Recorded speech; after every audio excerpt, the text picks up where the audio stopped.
White Centipede Noise Podcast is made possible by your support via Patreon. Go to patreon.com/White Centipede Noise to support, and stay tuned to hear about the exclusive benefits and bonus content available with this episode.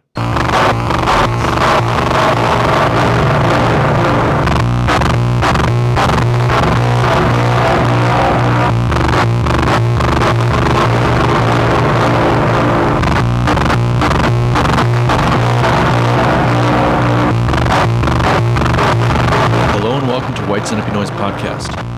I'm Oscar Brummel, and today my guest is Mike Connelly. Mike is behind the podcast Noisextra, along with Greh Holger and his wife Tara Connelly. He and Tara also record as Yellow Gas Flames, play rendering, and they run the label Initiation Services. Mike is also a founding member of Hair Police and was a member of Wolf Eyes from 2005 to 2013, and much more. All right, Mike. Hello and welcome to White Centipede Noise Podcast. Thank you so much for having me. This is really cool. It's a pleasure. You are Mr. Noise Podcast, along with, of course, Greh and Tara, Mrs. Noise Podcast. But it's cool that we are able to get together here and talk about what you do. I had the chance to talk to Greh recently, which I thought was really fun because you guys are always on the question asking side of things. I mean, you share quite a bit of your own personal stories in there, but I think it's you guys have all you've done so much. You're an OG of noise, so I'm happy we can hear about it from you directly. Absolutely, the tables are turned, so I'm definitely more comfortable asking the questions, but I will do my best to answer. Okay, great. Any and all questions. So I think the most obvious place to start is with Hair Police. And there was a recent Noisextra episode just, came out, I think, just a couple days ago, from when we're recording this at least, that, you detail being on tour with Hair Police in those early days and share a lot of great stories about that. But can you just kind of tell me about forming Hair Police in the first place and its place in the, I guess what I would say is the Midwest noise landscape? But, I didn't really realize this fully, but you are from Kentucky. Was that where you were living when you were really active with Hair Police? So I actually grew up in outside of Chicago. So but Hair Police did start in Kentucky. I went to school in Kentucky when I was 18. So that's when everything started as far as noise for me.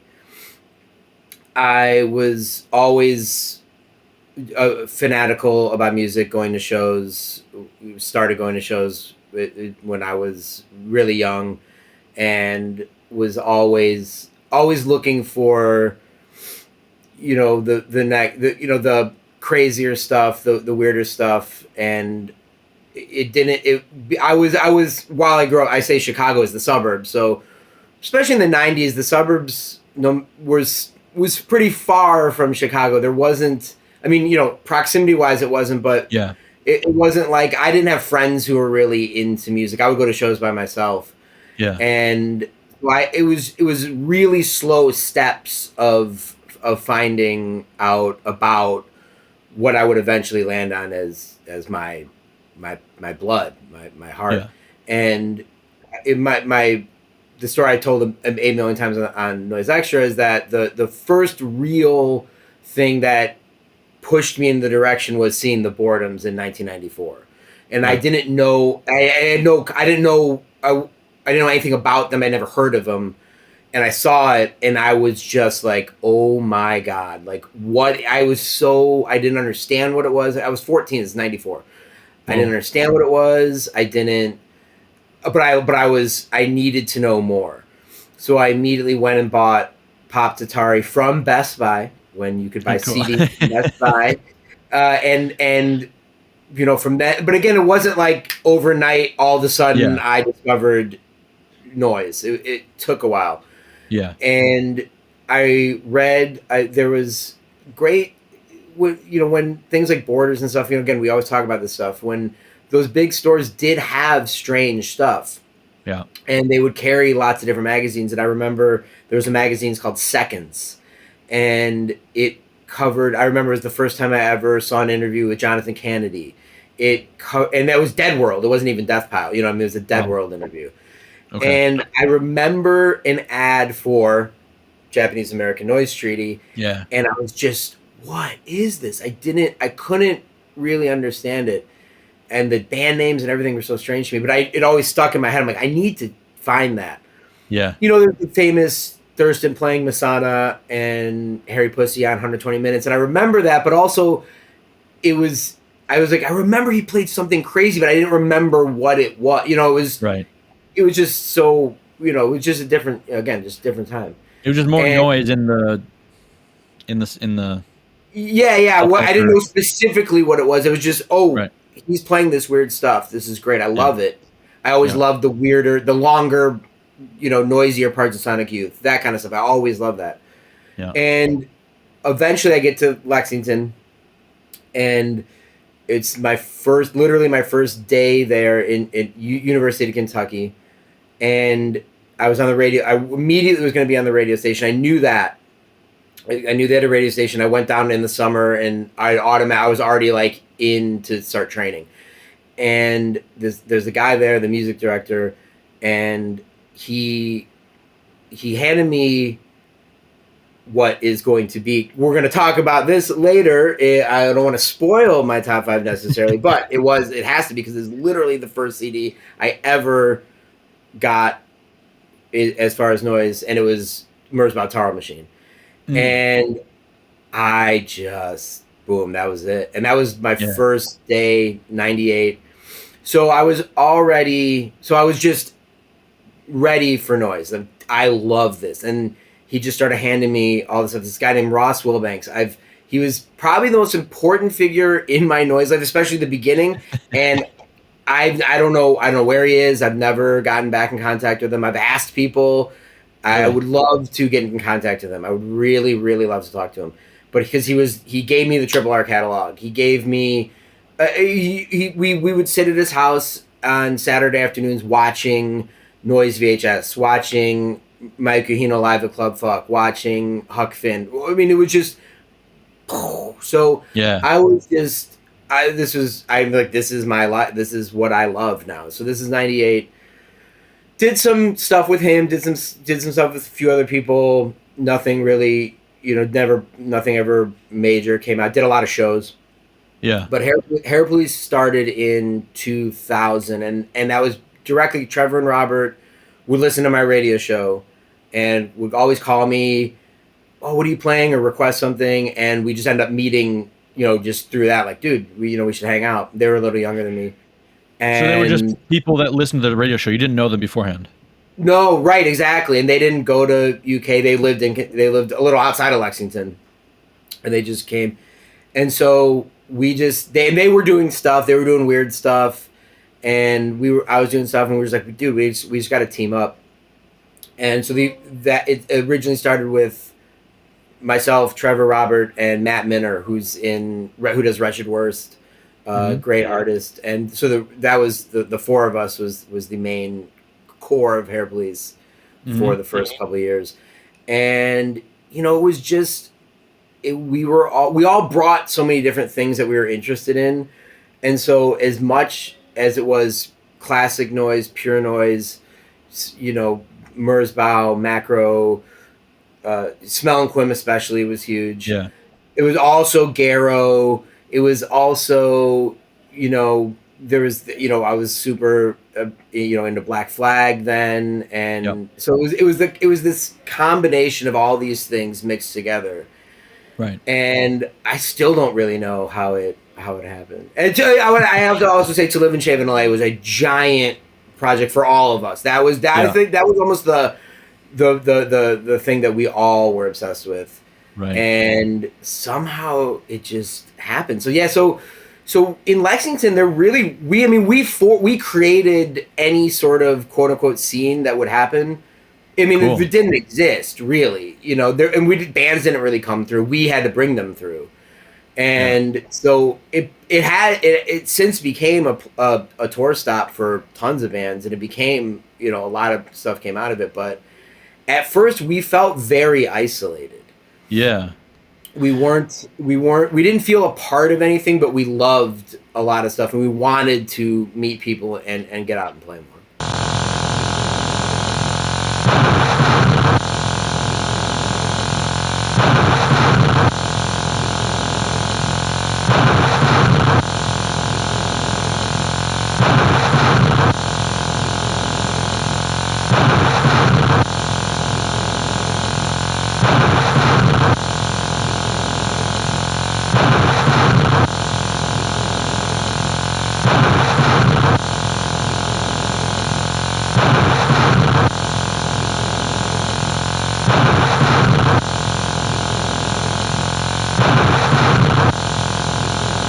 Sattata is an EU-based label and distribution for harsh noise, industrial, and experimental sounds.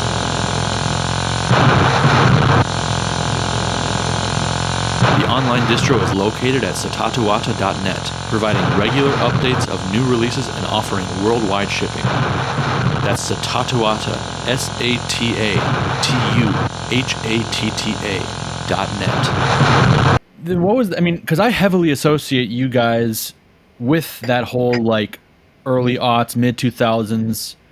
Like, I didn't even, I mean, I kind of looked at the map. I think of Kentucky as the South, but I guess it is close to. Is it the Midwest? I mean, I feel Kentucky's one of those states where Southerners consider more Northern and Northerners consider more Southern, and it's semi in the middle. Lexington's really close to Cincinnati, and anyone would consider Cincinnati the Midwest. It's an hour from Cincinnati. It's an hour from Louisville. And so, so I think my roots in Chicago, we would go to Chicago a lot. So we would go to Chicago a lot. We'd go to Michigan a lot. We'd go to Cincinnati a lot. But we'd also go to Nashville a lot. So we were in a cool position where we went to multiple different spots. And definitely, I mean, those were definitely our early connections in the bands we played with, for sure. And then how did like the connection to Michigan happen? I mean, eventually you became a member of Wolf Eyes, which we'll get to soon, I think. I mean, sooner than later. But when did you start associating so heavily with those guys? Well, how heavily were you associating with them? I mean, I'm just speculating, basically. Yeah, definitely. No, I can't remember what the first what I found first, if it was Bulb Records as a label, or if it was 25 Swabs or the Wolf Eyes on Bulb. But I think it might have been it might have even been Hansen Wolf Eyes record. I can't remember exactly, but yeah, we found that stuff and just loved it, and we wasn't that far from us, so we knew that we could go up and play, and just I don't recall exactly. I think it was just. I mean, honestly, it was just ordering, and that's how it was with so much stuff. It was ordering. I didn't know how to necessarily reach out to people. I've never been a big message board internet. It passed me by and I never really jumped on it. So even at that time in 98, 99, yeah, there was people communicating through lots of different stuff. I would look at the MSBR board and site and all that stuff. I didn't really participate. I've never been super comfortable doing that. I'm still not. And so it was just ordering. So I remember ordering from Hansen or ordering from Bulb, and we would just, I think they were even like, someone from Kentucky, and we just ended up communicating that way. And yeah, so it was just easy. Playing those shows were easy to go up to Chicago, go up to Michigan, and yeah, just became, became friends with those guys, friends with Spencer Ye in Cincinnati. We used to play a lot with Panicsville in Chicago, Andy Ortman, and then eventually, Minneapolis with Matt St Germain, of course, and Freedom From, who's huge. So it was proximity and ordering, and then just going from there, and like, oh, we want to play some shows. I've ordered from these people. Can we do a couple shows here? And so that's basically how it happened. It's interesting because it's striking me right now as like you're naming all these people that are now considered kind of veterans and mainstays and institutions of noise, but you guys must have all been mad young. Like you're saying, you're Yeah. ordering from Hansen, and it's like Hansen, he must have been like, I don't know, early 20s or something like that. Like, I mean, or maybe a teenager. I don't know. yeah. So I mean, I was, they're a little older than me. So I'm 1980. So I was, Yeah. easy to figure out my age. So when I was ordering, yeah, I remember writing a check, sending it off, and I was definitely under, I was, 18, 19, 20, those. So yeah, no, we were all really young. We were all, and Trevor and Robert are a few years younger than me. So we were all really young, and that certainly added to our enthusiasm and just, this is what we're doing. This is, there was no other way, Yeah, and it's also exciting because it's easy to think of doing that when there's already kind of an established scene when you're young. Like, Yeah. You coming up out of high school, like when I was coming out of high school, it was kind of around the time probably you guys were active, and I was like, I knew that there was stuff going on. I knew that there was shows and punk houses, and like, oh, I can maybe be part of this, and like I knew people have been doing this for quite a while, but like you guys were all kind of the first ones. You were the first wave there doing it. Just like, hey, like that's fascinating, of this era, I think. And again, in Lexington, we would get on shows with punk bands or with whatever. There were, like I said, more noise stuff started as we were going, but we would just get on shows with anybody, pop bands. Like there's this, there's a couple like just straight up like Beach Boys type pop stuff that we would play with, or a punk band or whatever. It didn't matter. We would just get on the shows, and we would always be like the weird band that's on the show. But it was just, for us, it didn't matter. We were, because even at that time we were very into the idea of, like I said, Hair Police is such a mix of so many different things that we were interested in, and we loved the bills that were a variety of bands and stuff. Yeah. It was never a problem with us, and I still like that to this day. Yeah. But yeah, it was just, I think it was that, I mean, I knew that noise bands were touring, but I also knew that it wasn't a ton. It wasn't like a ton, and it wasn't like it wasn't like Smell and Quim was doing month-long tours of the States. But I knew we wanted to. I knew that we wanted to do that, and I think a lot of bands around that time were feeling the same way. So we looked at bands like To Live and Shave in LA, Carolina, who did do tours and would play strange places and would, Cocky SP, huge example. These bands toured, and we thought, wow, we want to tour. Yeah. And we took their example and went from there. But I think the era when we started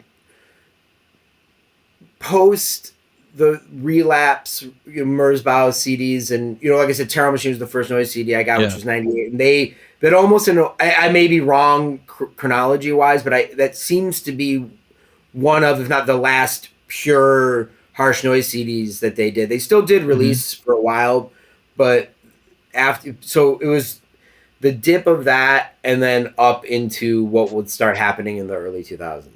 Yeah. You mentioned Matt St. Germain and Freedom From Records, who, I'm from Minneapolis, and I remember as I was getting into noise, I was hearing his name a lot, and people were like, he had quite a reputation, and it seemed like at that point, maybe 2007-ish, a lot of people had some sort of bone to pick with him. But and then I think around shortly before I moved out of Minneapolis, I realized he lived like a couple blocks away from me. Oh, no way. And I started going out, and he was good friends with some of my good friends. So I met him then a couple times, just, at a party or something like that, and just chatted. We didn't talk about the old days or anything like that, but I mean, I kind of got to know him at that point. But this was like years and years and years after he was not anymore really involved. What can you say about Matt St. Germain and who he was and maybe some stories about him? Or yeah, no, for sure. I mean, Matt was so important to us in those early days, and again, that was an absolute example of ordering. I ordered from Freedom From, and I was doing a radio. Like I said, I was on the radio, so I was doing a radio show. And by then, it would have probably been about 2000. I was already doing basically a noise radio show, midnight to 3 on Wednesday nights, and probably about everything from noise to some industrial stuff, but predominantly noise is what I was doing. And I ordered, and I somehow I told him that I was doing a radio show, and he said that the reason he responded to me was that he's like, most people who do radio shows just ask for free stuff, but you actually ordered. And then and informed me I was doing a radio show. So he's like, I thought it was cool. So we linked up through that and started talking that way. And the first Hair Police was called History of Ghost Dad. Very such a total to live and shave in LA type title for sure. And we sent that to him, and I don't remember exactly how he offered our first CD, our first proper CD, which is Blow Out Your Blood, which he did. And we just teamed up through then. And I only communicated with him via phone and email at that point. And yeah, as you start talking to more people, he look, as I said in the tour episode, Matt, if you're listening, I mean, none of this is a surprise to anybody. But yes, Matt did have a reputation of maybe flaking, of maybe just an insane a reputation of insanity, let's say. And so he was just but this crazy drive, and he loved noise, and he loved doing the label. So he would always set himself up with great ideas that were maybe a little more difficult to accomplish than what maybe thought, including the tour we did, which was just so insane. And so he was huge at that time, but also sometimes it would be communication sometimes wasn't always there, but that's whatever, that's how it seemed like he did some pretty grandiose things at the time. I mean, I can't really remember, but he was behind a lot of big stuff, I felt. I mean, just the label, what it put out. I mean, the connections. Yeah, absolutely. And doing CDs, which was doing tapes and CDs, which was great at the time, and even the way he did the CDs using the Blow Out Your Bloods and like the dual plover, the weird packaging, but we glued all those together because he got them unglued. So we actually assembled all those, and we even assembled them like throughout the tour. We brought this glue, really like cement glue, and there's a felt thing in there, and then you had it was so weird. They're the weirdest looking. I don't see anything else that looks like that, but you had to glue them, and it was just so strange. And between that, putting on shows, and for him the big band at the time was Reynolds. Right. I mean, did you remember Reynolds at all? I wonder how then it's not a name you hear too much anymore. That was a little bit before my time. Yeah, and so we were really into them, and we played with them because he would bring them to the States. Again, brought a band from Argentina to the States. So yeah, he did a lot of this stuff, and he connected a lot of people, and which was super important. And then doing the tour with him, he's the one who had most of the connections because he'd been doing the label and because he knew people. And for us, the connection to Cocky SP was great because we were so obsessed with them. And the connection to Rat Bastard and To Live and Shave in LA, Reynolds, different stuff on the West Coast. So he definitely was great at putting a lot of things together, a lot of people together. I think I'm not sure exactly when he's more or less stopped doing stuff. You said around when you were getting into stuff, he wasn't really doing much anymore. I want to say the Freedom From Distill Fest that was maybe 2003 or 4 was probably one of the last bigger things he did. And then So we saw him. Well, at this point now, it was probably 2016, but we saw him out here, and it was great. It's always great to see him. Yeah. I'm always happy to see him. But that. Oh, and I will say, if anyone listened to that tour episode, I was reminded by Gary Mammal that I said I waited in Minneapolis for him. I actually waited in Madison. He was late to leave Minneapolis, and so we all left. But then I waited in Madison for him to meet up with us. So he reminded me of that. I said I waited in Minneapolis, and there was even crazier stuff that I remember. People had been reminding me since that episode came out of just how insane that whole tour was.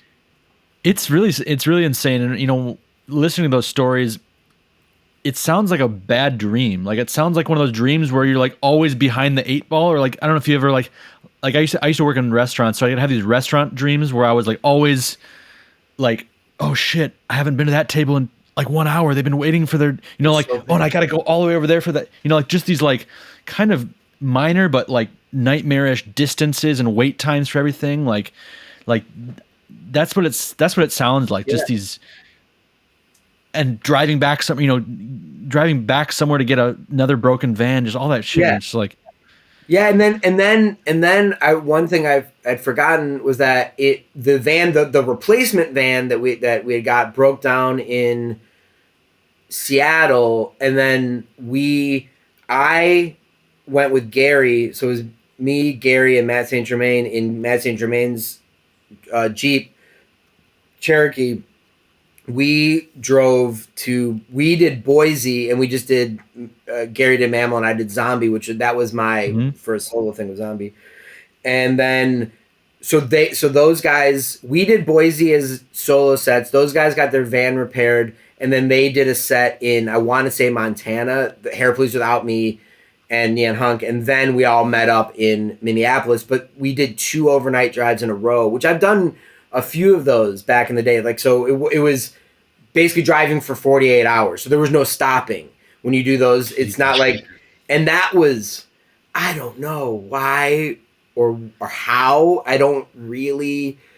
And we did that too on the Hair Police Print tour. We broke down again in Seattle and had to get to Minneapolis. So we did 2 overnights on that tour as well. So those overnight drives you get in a really weird headspace for sure. I have to ask this, and feel free to give as few details as you want, and I'll be vague. But in that kind of stuff, how much, if any, substances are involved? You know what? None. I mean, it's Red Bull. I mean, Red Bull is the main was for overnights. It's Red Bull. I've never been into anything that would keep you up for days. That's never been anything I've been interested in. And so it was all Red Bull and adrenaline, and just knowing that I would always volunteer to drive in the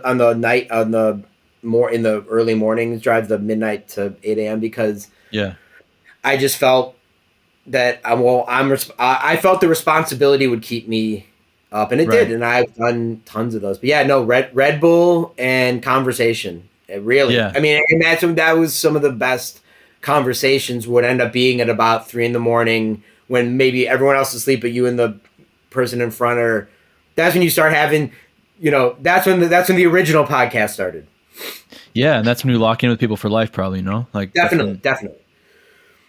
Yeah. So I'm sure there's a lot more you could say about Hair Police, and we'll probably touch back to it. But tell me now, jumping forward a bit, you joined Wolf Eyes. Tell me about how and why you joined Wolf Eyes. Right. So Tara and I moved to Michigan in 2004. In the extended segment of this interview, hear Mike talk about his time in the seminal band Wolf Eyes. You can find that and much more bonus content from this episode at patreon.com/whitecentipedeNoise. Tell me a bit about Gods of Tundra also. I mean, that's probably... Yes. Concurrently while this is all going on, right? Absolutely. So Gods of Tundra started in 2000. It kills me that I didn't start it in 99 so that I could say that it was a 90s noise label, but it is. It's 2000. And yeah, I mean, it was just, that's what you do. You start your own label and you put out tapes.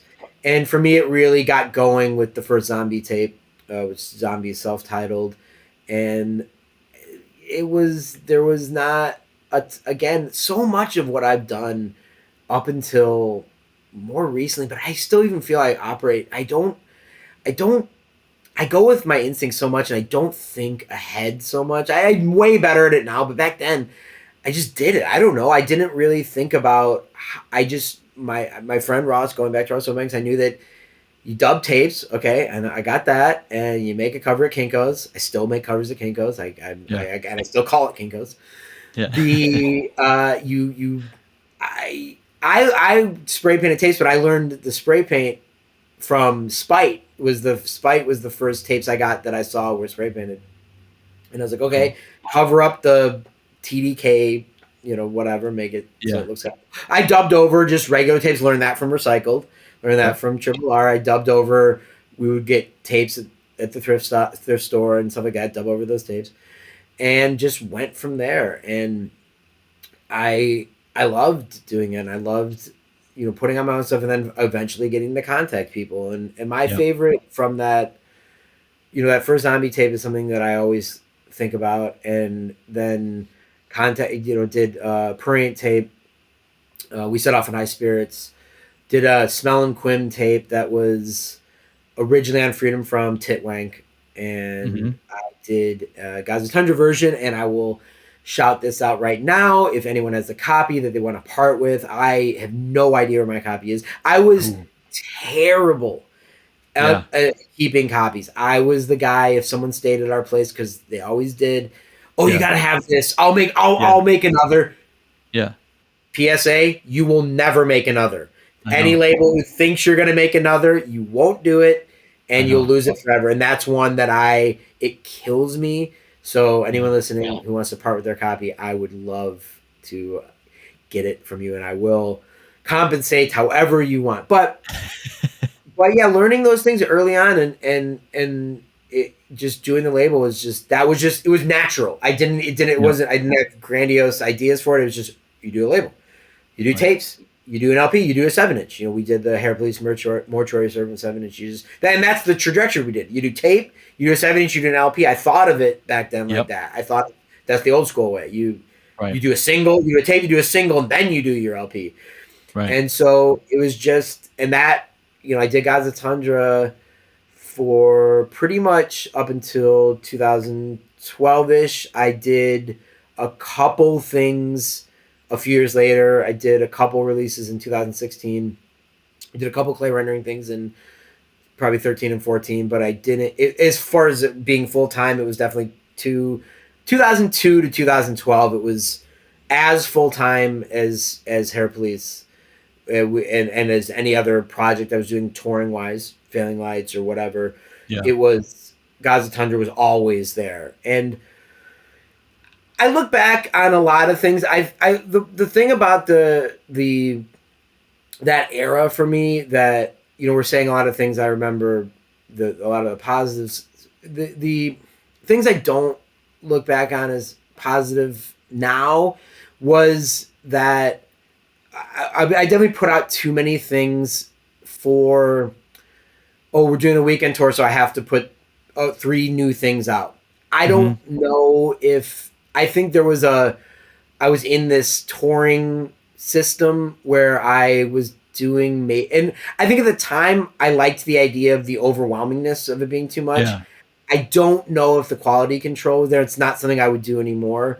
And there was this social aspect to that era that, you would work with people, you would do splits, you would work on labels. And I look back now and I feel like I can't even remember half the things. I'm like, I don't remember that release. And I don't know if that's something I look back on super fondly. And I think the social element took over for the creativity, in my estimation, from looking back at that era. There was an overwhelming amount of shows and releases that maybe didn't need to happen, or splits, or a meaningless tape on a label that was, I don't know, and that I can't even necessarily think of. I'm not specific things, but there was a social element back then that I don't think is something that holds up personally to me. Yeah. I know what you mean. What do you think is the solution to that kind of, because I think that's always kind of a issue within this scene, is like we're all doing something very kind of special and small, and like you're excited to meet other people that are also have this same passion, but then sometimes there's this then lack of kind of quality control or critical, you know, curation. It's just kind of like, hey, you're a friend, you do something, like let's just put out more and more and more. What do you think Yeah. that kind of solution is to like that kind of? For me, it was really just taking a look at what I wanted to do and what I wanted to put out, what I wanted for thinking about things permanently. Back then, I wasn't thinking about the permanence of everything. Yeah. It was every day, every month was a tour or this Yeah. or that. It was just go, go, go, go, go. I didn't have that sense. And I think that's something when you're younger, you just don't have that sense of Right. permanence. And now I look back and I just see this like wave of, I don't know if everything needed to be come out. I don't know how much I stand by every single thing. There's plenty of stuff I do stand by, but there's plenty of stuff that I'm not like, oh yeah, that doesn't feel like something that needed to be. And I think the curbing the feeling of you have to say yes, saying no, Right. and it doesn't even mean it's not even a negative bad thing. It's just I've learned the saying no and to not feel like I'm dissing that person, because I'm not. It's just Right. that's just not that's not the vision I see for this project right now. It Right. doesn't mean that I hate you, or it doesn't mean that I don't like you, or it doesn't even Right. mean I don't like what you do. There's plenty of things that I just don't see it fitting, and it's not Right. I think taking out the feeling that you're gonna hurt someone's feelings, Right. and that they're bum someone out by saying no, and thinking of the larger picture of what you see your project, what you want your project to ultimately be as history goes on, and Absolutely.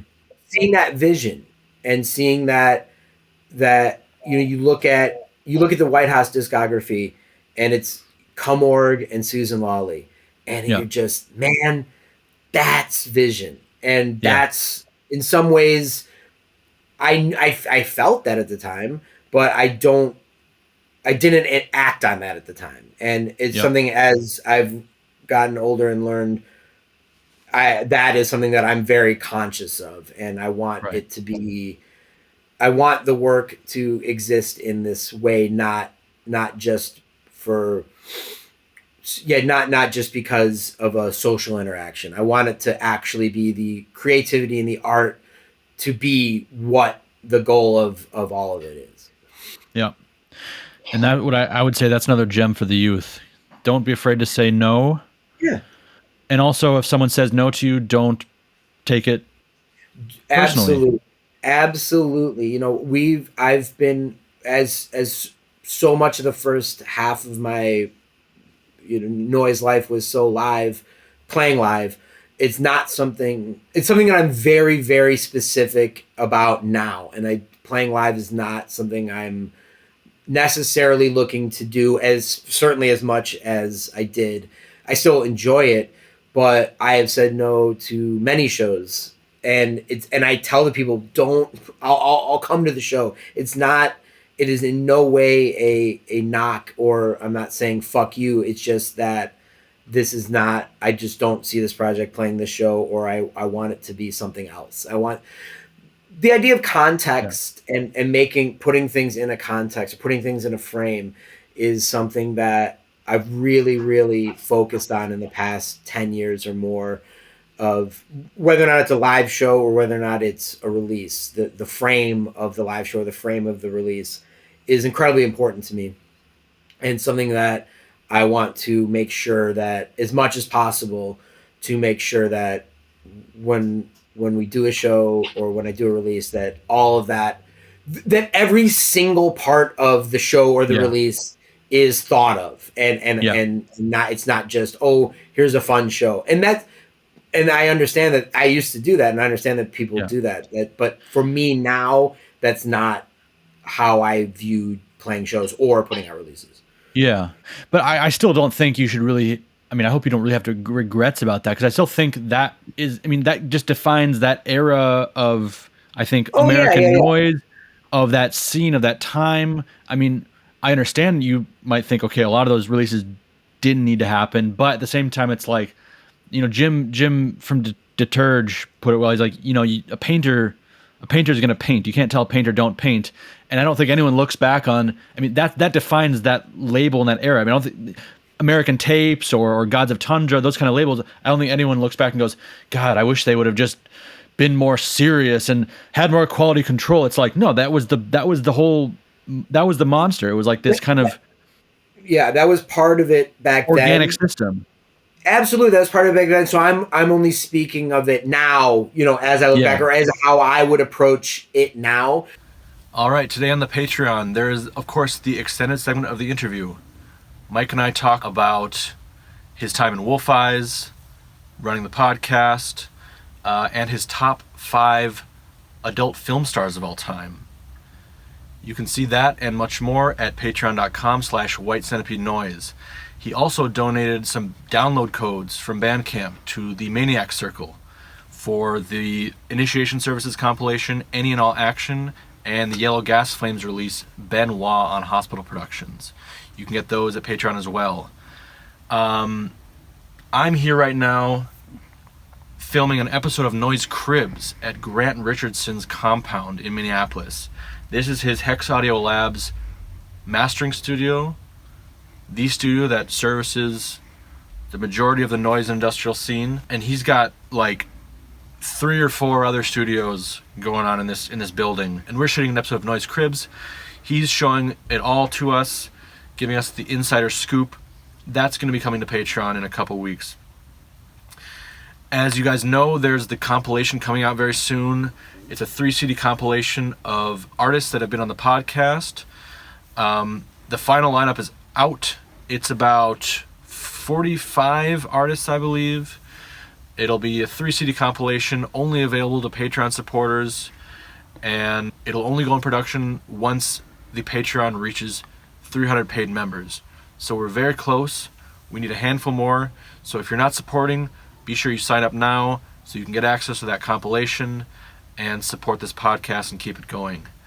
Again, check out the Patreon for this episode with Mike. There's lots of cool stuff on the Patreon. Of course, the Discord server is very active for the Maniac Circle. There's a Jim Haynes album coming out this winter when I come back. A new Tricks or the reissue CD. Heavy sponsor Noise Fiend supporters get them for free in the mail. That's all for now. Let's get back to Mike Connelly. Thank you for supporting. So, absolutely, I there's no reason to have that. I don't have regret in as far as that goes. It's simply I look back on how I used to run things and just how I run things now, and just the difference of how I see label and releases and live shows is just different than when I was younger. And again, yeah, I don't look back, and I generally like to, I think about the, what I learned back then. And I think about the great conversations on the tours and the great people I met. I think about that. And there's definitely, there's plenty of negative stuff that I don't dwell on or really think about or talk about. Is especially on podcasts and stuff. That's not what. But I just take the things I learned back then and when I look back at how I want to operate things now, and that's it. It is very different. I definitely from 2012-ish on, from clay rendering on, I basically have looked at things differently and operated very differently. Yeah, I understand. One patron wanted to know if you have any plans to revive Gods of Tundra or reissue any of that stuff. When I definitely had thought about, I definitely do think about putting stuff up, at least on Bandcamp. I am so bad with computers. I would definitely. Well, I mean, Greh, of course, he's the the technology guy, especially with the podcast. I am a Neanderthal. I don't have files. I have tapes, and again, I don't have Yeah. a ton. There's tons of those tapes I don't have, so I would have to put the tapes on the computer. Again, people are like, dude, that's the easiest thing in the world. I'm not 1,000% sure how to do all that. I mean, for me now, Initiation Services is my label. It's the label Yeah. that is what I is my absolutely where I see where I'm at now. I don't think I would actually do a new release on Gods of Tundra, but I'm not opposed to at least in some way making some stuff available, whether or not it's just digitally or there's definitely some of those releases that I could see getting some sort of light of day, Hmm. but I don't see utilizing that name anymore. I can't imagine I would, and Okay. it wasn't like some total decision. Like Gods of Tundra is done. Hair Police is sort of the same way. I mean, we haven't done anything. We haven't done a release in since Mercurial Rights, which I believe was 2012. I might be wrong about that. Uh, and there was never like a moment of like we're never doing Hair Police again. It's never been Yeah. even spoken. It's simply we all just did so much other stuff and moved on to other things, and I'm Yeah. still still friends with those guys. So it's not like it's that. It's a lot of times it just sort of faded away. It just Yeah. we all moved on to different things. And Gods of Tundra in a way was like that. And then once I started Initiation Services, I that's it for me for this time for sure. Yeah. I want to ask you about initiation services in a minute, but what about why did you leave Wolf Eyes, or why were you no longer a member of Wolf Eyes at some point? It just it had run its course for me being in the band. I felt that we all just I think we saw things differently, and we moved on, and the touring thing for me, as I've talked about it, I just didn't really like the touring anymore. I didn't like the traveling so much anymore, and it just wasn't. It wasn't where I was at in my head anymore. It just wasn't the space I was at, and I didn't know exactly where I was at. I didn't have a exact thing that now I'm gonna do this. Hmm. I did do a lot of Family Light stuff. We did Mercurial Rights again. I'm really bad with time, and I can't remember if Mercurial Rights came out after I was in the band, after I was in Moses or not. But it was time to move on for me, and Sure. ultimately that led into clay rendering, and what started with that was I mean I've always as noise is always is my blood, is my heart forever and forever. But like most people, I also love tons of other stuff. I mean, there's Sure. very, very rare that somebody only listens to noise, and I mean, I'm sure they're out there, but to me, it's pretty rare. And so I've always been into dark music. It's always been something I've loved throughout forever. And so Tara had surgery on one of her hands. She had carpal tunnel, and Mm. so she had surgery on one of her hands, and she was out. She was off for however long, 2 months or something like that, off work recovering. And in that time, so that was right after that was. It was in this point where I did not know what I was going to do next. I really didn't know, and I didn't have any plans. And so she was home all day. We spent the most time together than we had spent since the very, very beginning. I mean, Tara and I have been together 2 months before Air Police started, so we've been together since Right. 2000.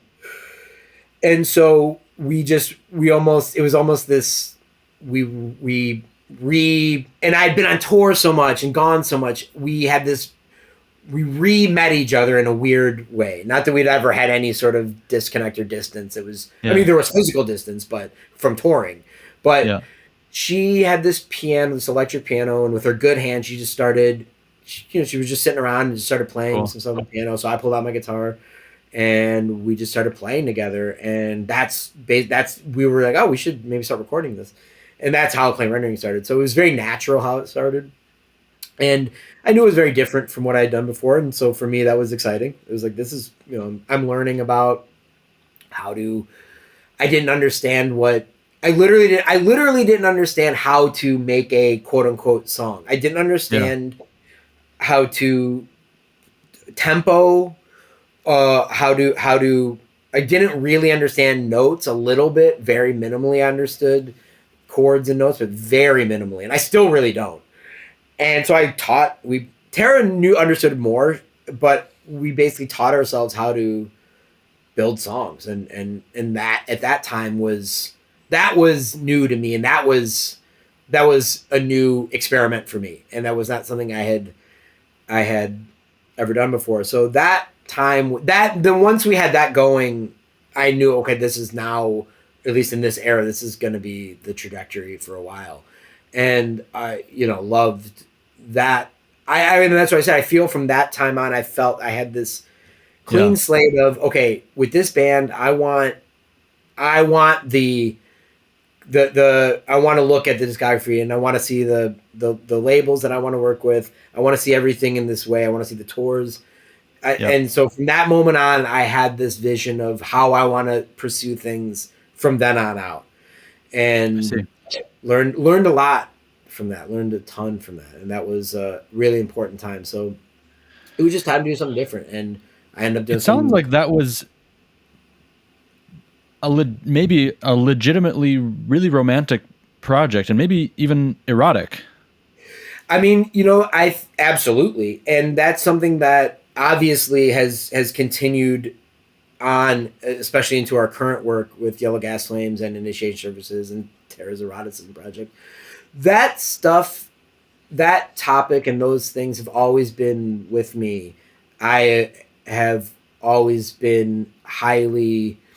I'm very much, and still am very much, into porn, very much into the sexual side of things, very much into the deviant side of things, very much into serial killers and true crime. But it's not something and it's not something I directly put into a lot of my work. There's a lot of stuff that it's hidden. Hair Police, especially lyrically, a lot of that stuff is very much all that, but it's hidden in a way, or it's obscured.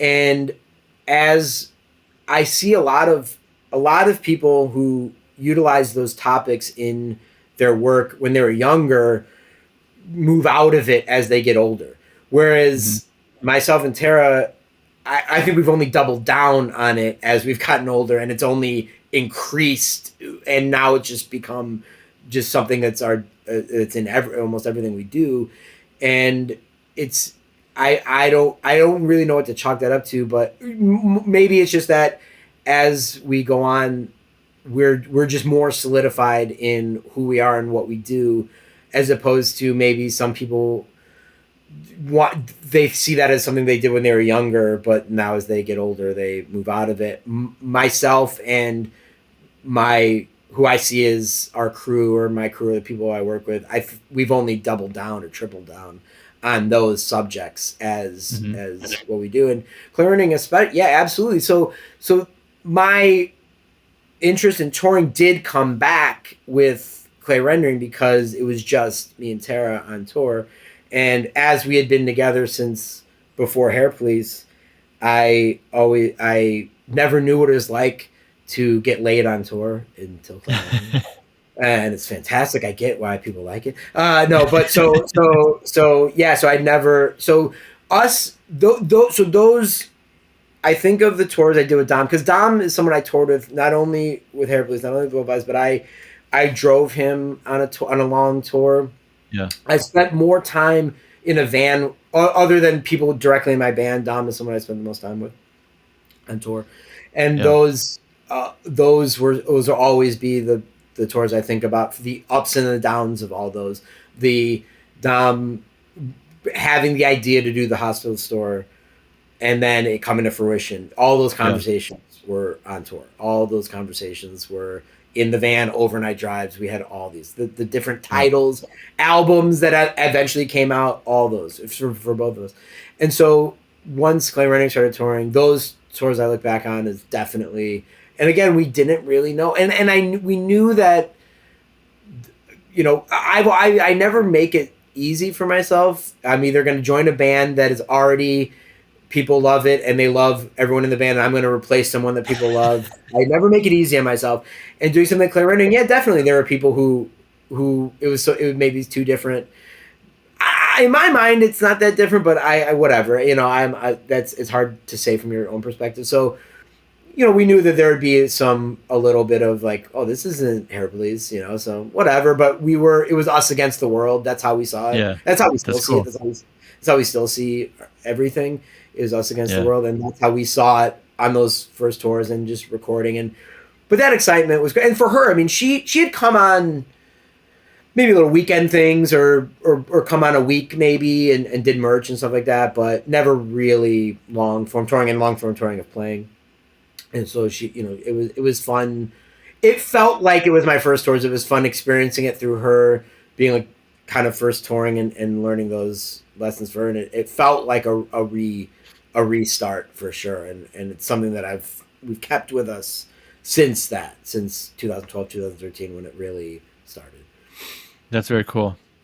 And were you able at that time to tour with a little bit more, not luxury, but kind of like knowledge, knowledge and like basic infrastructure and yes. amenities? I mean, like, yes. I assume you weren't taking a fucking burnt out van. No, that was the great thing about no.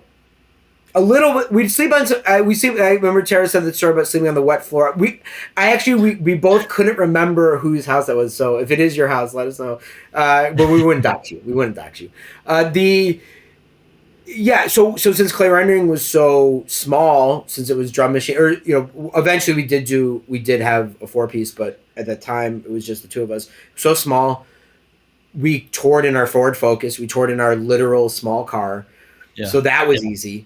It was just us, and I mean, even then, we're Motel 6. We're cheap motel people. We're fine with a cheap motel. So we knew we'd want to at least, and at that time, especially in the Midwest and East Coast, Motel 6s. I mean, sometimes you get them for like $39. So it was. We were like, that's worth it. We knew. I knew how to do it. I knew how to make enough merch to make it worth it, to ask for enough to get us to the next show. Yeah. And then, still knowing enough people that we'd still stay with friends and stuff like that. So yeah, we knew how to do it in a easier way that wasn't going to burn us out.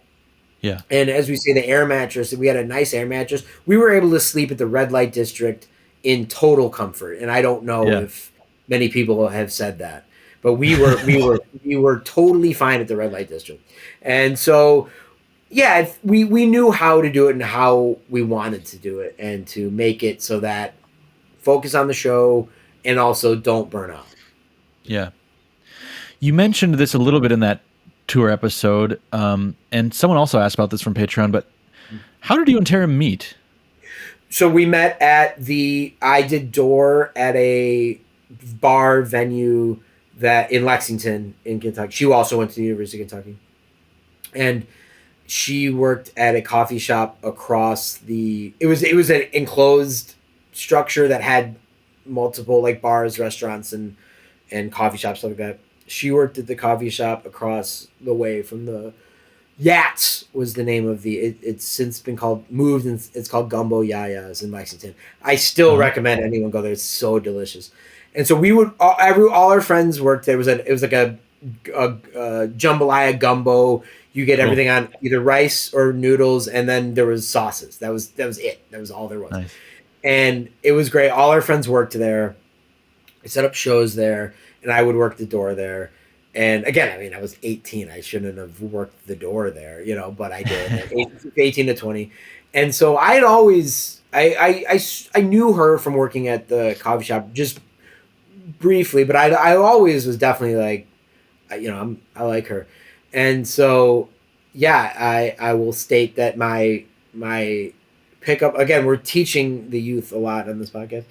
My pickup line was, I don't want to go home alone tonight. And it worked. I don't know how. And Like while you were and working?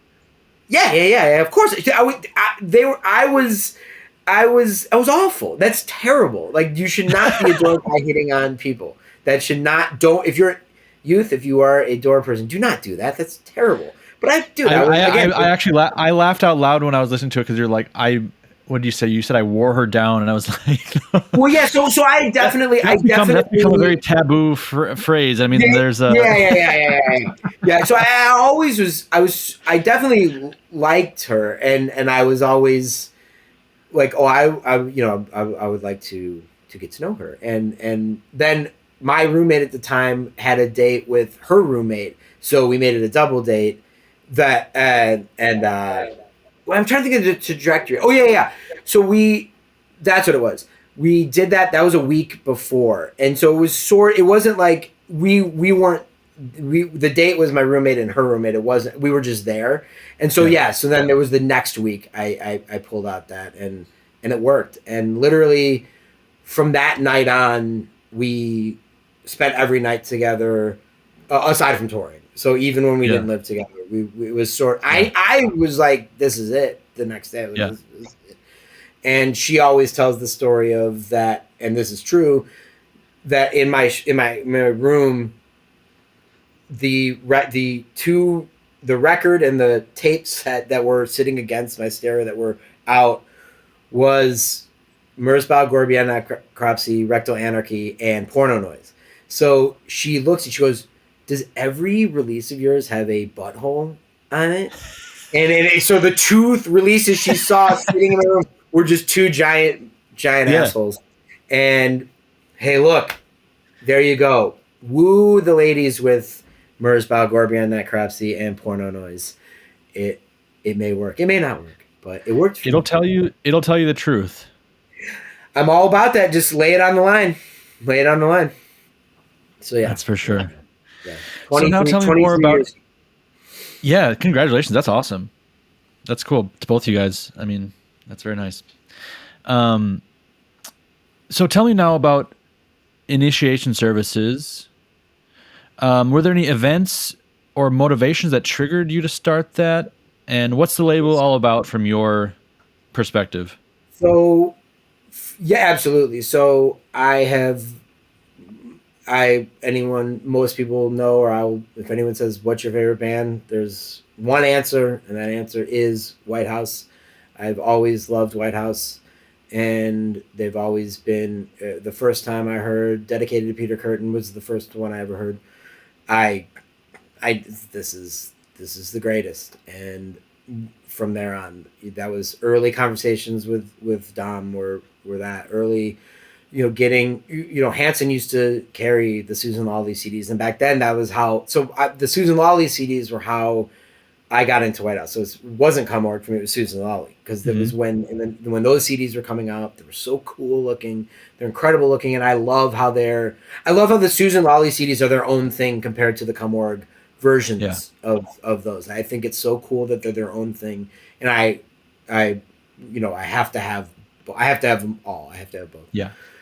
And so that was always forever, Peter Curtin, getting Great White Death, all this. So this is forever my favorite, but I never felt that I could do anything in that world. I didn't feel that. I felt that what I can do is interject that stuff into Hair Police. I can interject that into whatever I do, but I didn't necessarily ever think I would ever do a quote unquote power electronics. And when I say power electronics, for me, power electronics means White House. It means Intrinsic Action. It means that early era, the 80s UK into the Italian stuff and American stuff. That was my power electronics. Mm-hmm. And so basically I just never felt that I was going to do it justice or I just never felt. And so I basically got a Wasp and I didn't know what I was going to do with it. I got it. And I still at that time didn't have plans. And I just was like, well, I want to finally have a wasp. This is it. And then one day, I went into the studio and I recorded the first overload tape in one day. I mean, it was just like, I'm going to do it. I'm going to do this thing that I've always loved. I'm going to take that inspiration and put it in a more direct context of what I love. Yeah. And that was it. And I made it. I again didn't know what to do with it. I made a mock-up cover. I really did it for myself. I really just did it. And again, I wasn't sure. Am I going to start a new label? I don't know. I really wasn't. I wasn't even looking to start a new label. I enjoyed working with mainly Hospital and Chondritic, working with other labels. I enjoyed that, but I wasn't sure I was going to do another label. And so I made a mock-up tape mainly for myself, and then I sent it to Dom. I sent it to Greh. I not even the tape. I sent a picture of what I did, and then sent them the audio, and of course showed it to Tara, and they were like, "This is it. You did it. You finally did it." And we all know that this is what you love. We all know this is ultimately what we've always wanted to do. And so that was it. And so I did. So that was Overload. And then Tara knew she wanted to do something on her own. And then she came up with Eroticism. And again, a lot of that came from, and Tara has had multiple surgeries, and it just, she's constantly, she's in and out of things. And she had we've never actually really talked about it on the podcast, because we've had a lot of different things in our lives where podcasts have been something that helped us through, at least maybe get our mind off something, or we've been in times where we were having not problems with each other, problems in general in life, as everyone does. This is right. Like crazy, but podcasts are what kept us sane, or kept us our mind off things for an hour or whatever. So we were like, well, maybe someone else, maybe Noisextra is helping someone through something similar that we're going through right now. So we're not going to even mention that. We're not going to mention that you're having surgery. We literally never missed an episode. She was doing episodes lying in bed, and we never even said anything. Wow. So she had a major surgery. It was unexpected. And so again, here's another couple months together where it's just the two of us, and she started coming up with this idea of Eroticism. And due to the surgery, we were watching a lot of porn, and she was like, I want to incorporate this into what I do next. And so with Overload, it was like, we're doing this now. We're doubling down on this stuff that is part of our lives, and that we want to put this out there as part of our art. And so that was completely her idea. She's like, I'm going to mix this stuff with electronics and have it be this, have that be what Eroticism is going to be. And it continues to evolve for sure, but that's still the basis of what Eroticism is. And so we knew we wanted to do this highly sexually charged label and projects, and then ultimately moving into true crime as well. So combining those things, the true crime and the sexual element of all of it, would be the main focus of what Initiation Services is going to be. And from then on, it was just the idea of, I want the label to have this look and this identity that doesn't necessarily mean plug and play. And what I mean by that is, sometimes with the standard, when people have a template or a standard look, sometimes I feel that you can fall into that, and then I don't get that same inspiration. What's fun is when you have a set template or standard, and you branch out a little bit from it, or you add to it, or you expand on it, or evolve from it, but still keeping with the original feel and identity, not going, so again, kind of like with Clear Ending, I felt like starting with a clean slate for the label. And I feel that we've the ability to keep within what we're doing, but still expand what we can do within Initiation Services. And we really, really like working with exclusivity, and we want it to be. It's not 100%, but we want a lot of the projects to be initiation services projects. When Tara did the eroticism split with Richard Ramirez, in the tape, it says appears courtesy of initiation services. We like that. It doesn't mean that everyone we work with is going to be totally exclusive, but we like that, and we like hitting up people whose work we like, but asking them if they have another idea for a new project. The newest one, Black Hole Exploration, being Moosehead. Oh. We asked him. We like his stuff, and I know you like his stuff, and we love his stuff actually. And we asked him, and he's a fan of that. He's a fan of that whole package. Well, exactly. So that's what when we got the cinematic pleasures, right? With when we got that tape, with all the titles being porn stars, with the Sophie D's Choice, Sophie D being one of my absolute favorites. Alexis, Texas Chainsaw Massacre, all this stuff. We knew that we found somebody who connected to us, and so we just reached out and, hey, do you have any interest in? Do you have any other ideas or any other projects? And so he shot us the Black Hole Exploration, which is just something we love, and I can't wait to do more with it. So we like working with that, but it doesn't necessarily have to be totally exclusive. We work with Murder Machine, who he's released on Hospital as well. So it's not a hard and fast rule that we're gonna have only exclusive projects, but we like to have it's a little crew. It's a little family. Yeah, that's what we want it to be. We want to keep building and expanding it, and keep doing that. And so that to me is just it's something that every day I get excited about. I get excited about looking at thinking about what we're gonna do next, and thinking about who we're gonna work with. And again, it's live. We definitely want to do an initiation services. Live shows. It's just a matter of how do we want to do it? How can we do it effectively? How can we make the frame, make it feel like an event and make it feel special? We don't just want it to be another show. We definitely want it to be something that is an extension of the label, not just a local show. That's not something. Right. I think that's that whole, label look, label aesthetic, and label philosophy thing is, I had some discussions about that recently, is that I do agree sometimes there's a difference between, just kind of like, oh, this is the artwork we make. We're just going to do a bunch of releases and then put our kind of standard artwork on it.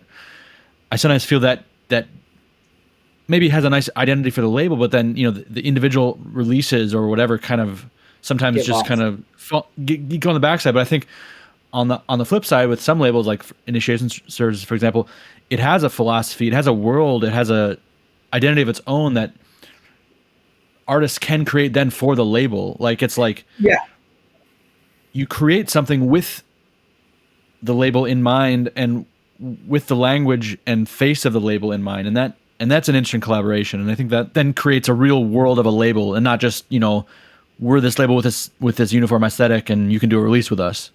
Exactly. It's all about creating the world, and that's what we want to do with Initiation Services. That's what we want to do with Yellow Gas Flames, is creating the Yellow Gas Flames world, creating the Initiation Services world. And exactly like you're saying, I mean, you see a hospital release, it's a hospital release, but there's zero. It's never the same. There may be series that have a aesthetic look going on, but it's never the same. It's never plug and play. I don't know why that's the term I've always used. I don't know why. But you're in that world, and that to me is so powerful. I mean, even Cumward, there be some of there's this era, and there's this Slaughter. I mean, so Slaughter obviously was also the size of the Initiation Service stuff is Slaughter and Bloodlust. Is the Bloodlust tapes, the edition of 50 in the bag, and then Slaughter as well. So you get a Slaughter tape, you're in Slaughterland, but it's not going to be exactly the same.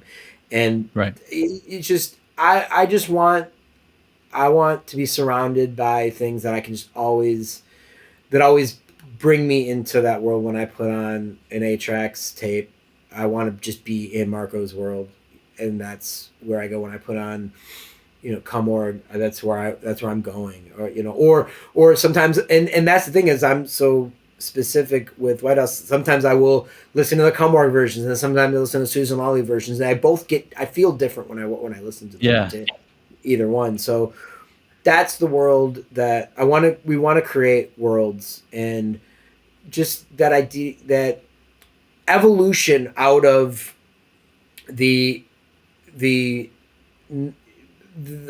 like we were saying, the slew of releases that maybe didn't always have connections. There is a world of that, and Yeah. that definitely does exist. But now, and I like I was saying earlier, there wasn't, it just kept happening month by month. There wasn't a concrete vision. Now I feel that we have a vision of what we want that world to be, as opposed to doing all this stuff and then looking at like, oh, that's the world I created. I didn't Right. necessarily see that. Now I see where we want to go. And so that to me is maybe the difference of what we were getting at about this, looking back on that stuff and seeing like, oh, maybe it didn't all need to come out. I that it all happened naturally without thinking. Now I do have thought and foresight about where I want each project and the labels to go. Yeah. Oh, it sounds like you've definitely, gone through different eras and, Yeah, evolved. I mean, that was like, I can see that totally. stark difference between the different projects you've done over time and what you're doing now versus what you did then. And I see also I see the thread. I mean, they're not like Yeah, disconnected. I see the totally. evolution, but it's like, I do see the changes and the changes in philosophy, but it all makes sense together. Absolutely. And even something like Clay Rendering, the idea of putting songs together has bled over into Yellow Gas Flames, where we do it's not sidelong noise Yeah. thing. Not that we may never do that. We may do that someday. But the idea of organizing about how to put together a track certainly bled over from that, and understanding how tracks operate and work bled into making absolutely the most pure noise project in my estimation that I've done, but still understanding how to build that noise into tracks, which Yeah. also is that not only does it come from that, but it comes from the fact that for the past 4 years, there's no question that I've thought more about noise, been steeped more in noise, and been more focused on what I'm hearing, how it's framed than ever before. And that's obviously because of the podcast and being Right. relearning how to listen. And that came Yeah. 100% from the podcast, 100%. How has that changed like your taste, your mindset, your habits?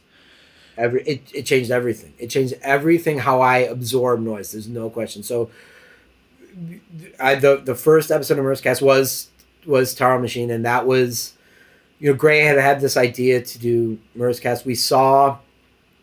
I saw Merzbow at the Hospital Fest in New York. I can't remember what year it was. It was when Yezu played, Black Lord Jesus played, and Merzbow played. Parade and Power Trip. It was amazing. Tara and I actually literally did merch. That we didn't play, but we did merch. We ran the merch table at the fest. That was our job, and it was so great. And seeing Merzbow, holy crap! I mean, it was. And again, we're talking about. I keep going back to this context and framing, and the way Hospital framed Merzbow. I mean, speaking of vision, I mean, come on, Dom. There's no question. His vision is so. I mean, it's laser. He sees it. Yeah. He sees what he wants, and he makes it happen. I mean, that's Right. what's so incredible. And Absolutely. so he was always so big about the visual or like a video behind it. And so he knew that it had to be the Merzbow from Pulse Demon and Venerology, that that font had to be it. And Yeah. so when you saw him play and that Merzbow in that font, I mean, I'm getting chills thinking about it. It was just, Yeah. oh my God, it's Merzbow. And it's somebody that obviously is the first noise that I really ever heard. I'd seen Merzbow. I'd seen him multiple times. Played with Merzbow multiple times Yeah. in the 2000s. But seeing it now framed in this way, it was like I basically never saw him until 2018. And I'll never forget in the sound check, or, it's probably 10 in the morning or whatever, and he's sound checking, and we're there setting up the merch, and he kind of walks into the middle when pretty much everyone's playing is already there. We're all sort of like, we're watching Merzbow, this is great. Yeah. And he comes into the middle of the room. He's staring at the stage, and he turns around to Lapke, who's doing sound, and he just gives the old turn it up. Doesn't say anything. He puts his finger up, turn it up. Dude, everyone in the room was like, yes! And it just like turned, we were just kids again. We were couldn't believe this. Yeah. And so seeing that reframed, I'd never seen Merzbow before. And then we saw then they played Los Angeles, I can't remember. Oh no, it was that same year. It was 2018. So a couple weeks later, played Los Angeles, and Greh saw that. So we were like, he had this idea, and I'm the one who's like, all right, let's do it right now. And so he's like, I'm like, all right. He's like, I want to listen to Merzbow record and do a podcast. I'm like, Terror Machine, let's go, let's do it. And so we did that first episode, and basically I never left. I never left, and I ended up, I was on the second, third. It never ended. So it was Greh and I, from that first day. And so those early episodes, learning how to literally sit for 1 hour and listen to Merzbow, listen to each track. What is each track presenting? How is this presenting as a whole? The titles, the frame, the art, all of it. And it completely changed how I listen to everything, how I think about everything. And I could never go back. There's no way to go back from it. And then you add in that Tara's so great at finding the references and understanding what the title might be referencing or what the art is referencing. And we always called her research assistant in the episode before she went fully on. It just changed everything. I feel like I heard things for my first 20 years, and it was like, no, dude. Now I feel that I finally can listen to noise in a way that I want to, in a way that I can understand. It's changed everything. It absolutely changed everything, and then it bled over to everything else. Absolutely.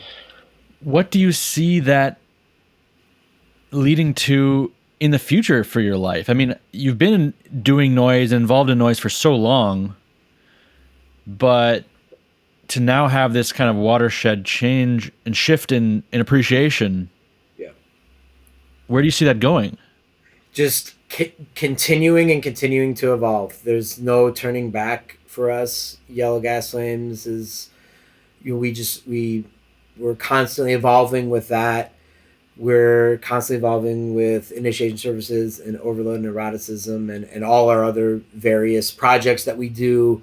Some we say it's us, some you don't know it's us, people think it's us and it's not.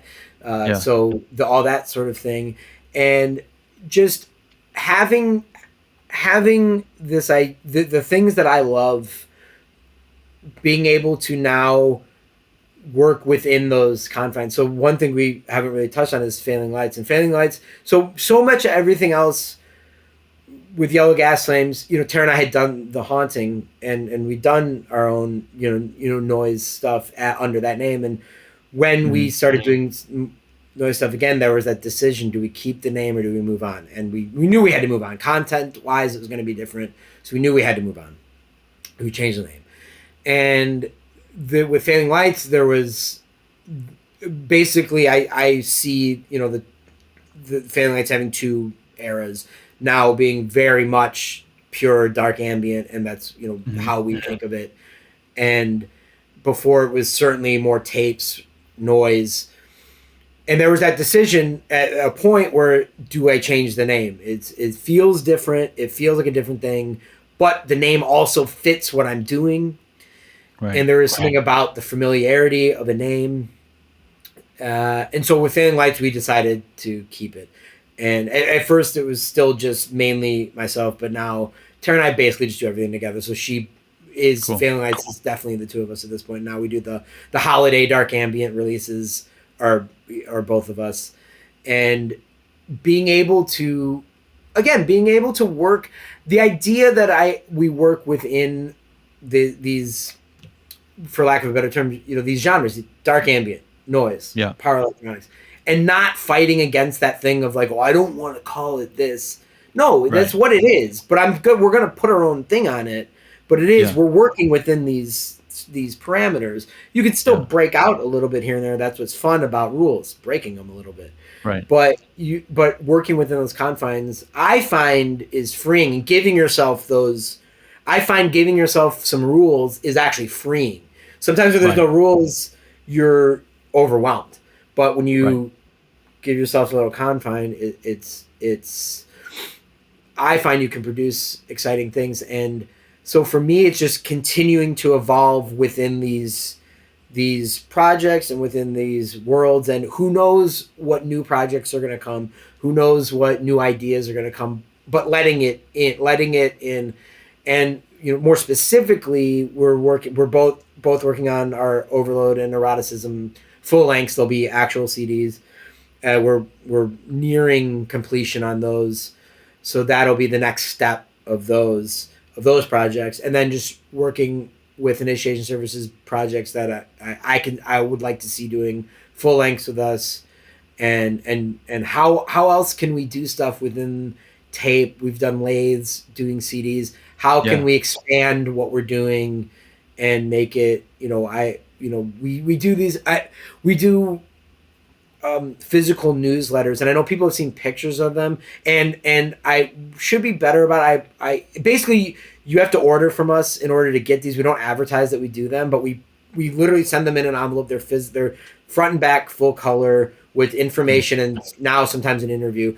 I apologies to people who order from us and don't get that. We have a running list, but sometimes we miss people, and I'm better at being organized, but I'm still not. I'm still flying by the seat of my pants sometimes. So apologies if you ordered from us and you're like, wait, I've never gotten those. So, so we do that. So we like to fill out the world in that way with the way we write about everything. And then we do interviews with the project. So expanding that and just seeing what else we can do. I mean, we do have, and we have been, the idea, and I don't know when it will come or how it'll come to fruition, but we do want to make, we want to release a porn VHS in some fashion, and it's been announced in one of the newsletters that it has been being worked on, but starring you guys? No. But so just, but that idea of putting out something like that is something that interests us for sure. That's great. I'll tell you who's working on it later, but who knows if it'll come to fruition? Who knows if it'll actually happen? But we have the idea of it. So doing stuff like that is something that we've talked about, and doing more writing within true crime. One of the things I really got into is on the Noisextra Patreon. We did all the Murder 7 Inches, the first run, and we made those hour-long true crime episodes basically. And I really, really got into researching and writing. I wrote out what we wanted to say on those, and I really, really got into that. So that's something that's certainly, I think, could be part of Initiation Services, writing. But it's just seeing what we could do within the world, and just continuing to push. Again, Initiation Services Live is something that we have in mind, and how can we do that? How can we do that in a way that feels like an event and not just a show? Right. Obviously, we're so excited, and obviously you'll be there, we'll all be there, looking forward to Japan in April. That's something that is for us, we're looking at it as a once in a lifetime opportunity. I hope that it becomes something that does go on. If it doesn't, it doesn't. I can see it going on, For obviously, sure. because of how exciting this already is. But we've never been to Japan. Have you No. been to Japan? Yeah, no. So we're so excited.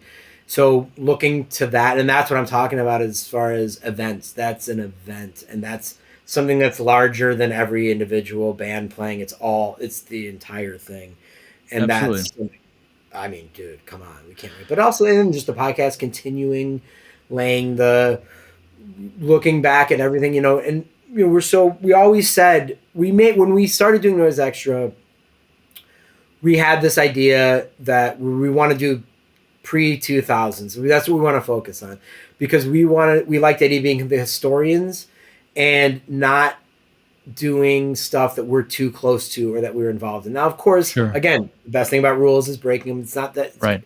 we've done stuff, we've talked about stuff that we're involved in. We've loosened that a little more, but Right. still, we want to focus on mainly 2000s on. And we always said, we hope someone starts a podcast that's going to do more current stuff. And of course, Harsh Truths was going before us, but with what you're doing, we're like, yes, someone's doing stuff that's going to focus on the more modern stuff, the stuff that's happening now.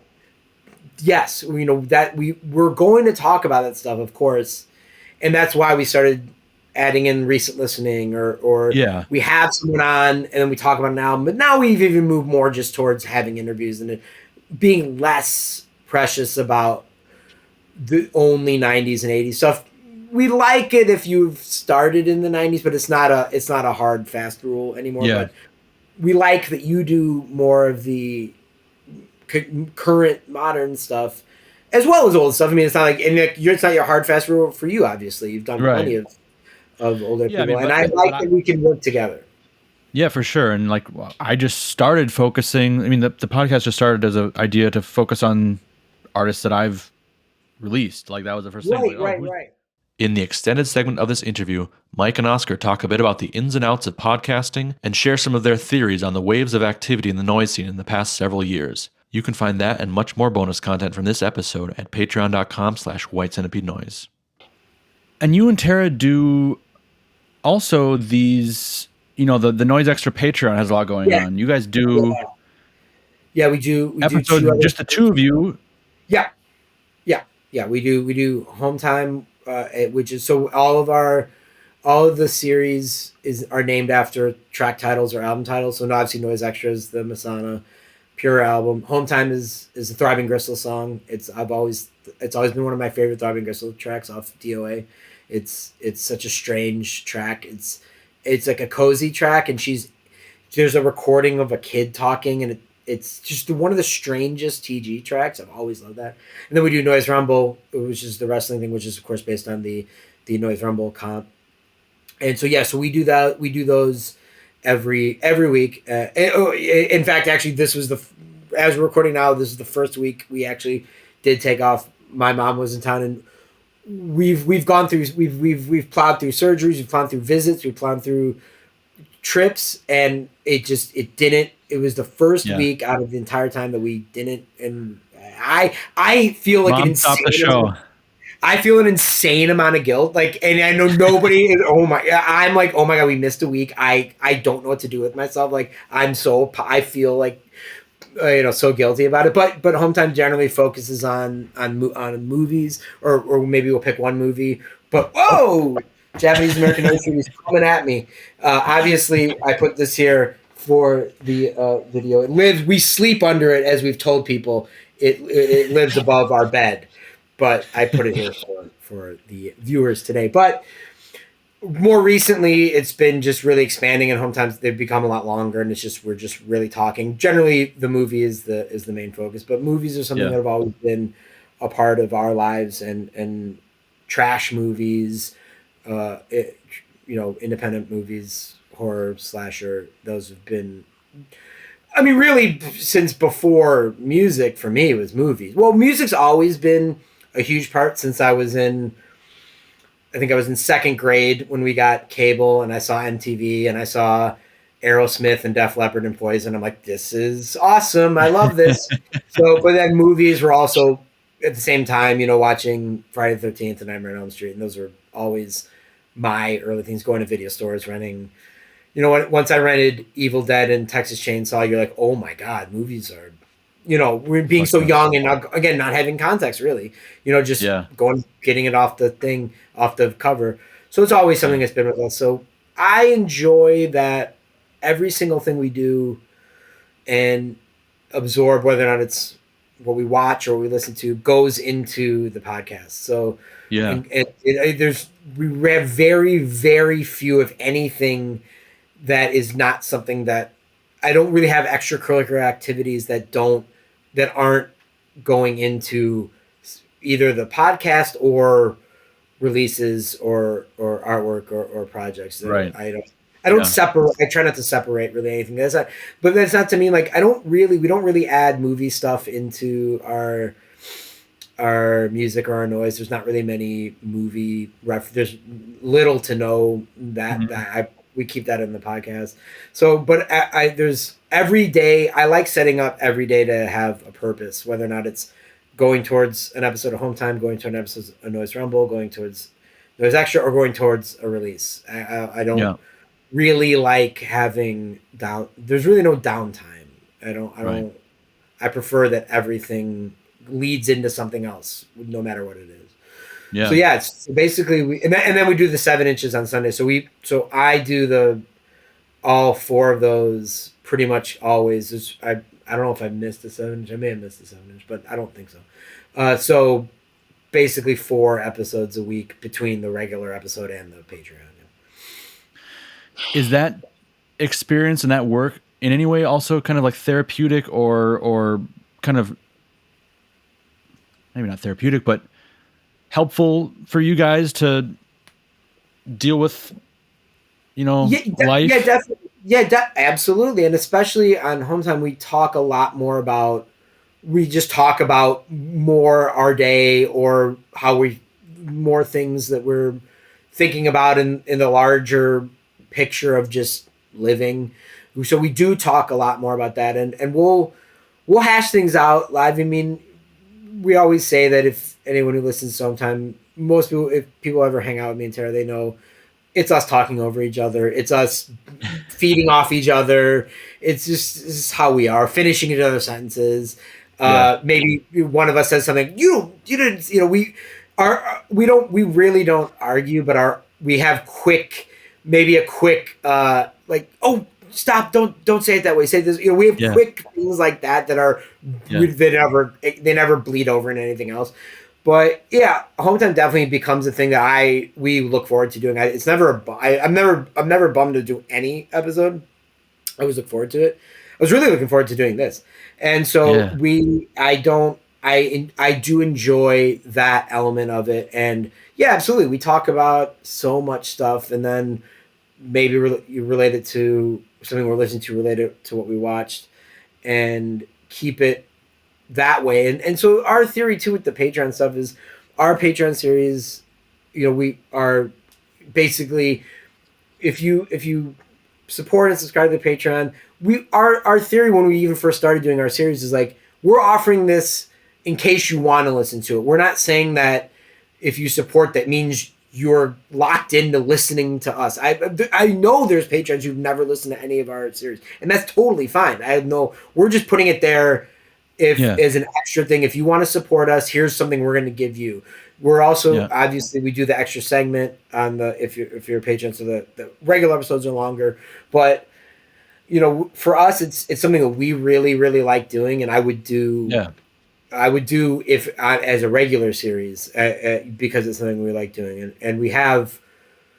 We do have ideas for their series. It's just literal time in the day. Who can between everything we do, you have to give yourself something to. You can't if you set up, because the way I set everything up weekly. I insisted that the podcast was weekly right away. I was like, we're doing it weekly. That's it.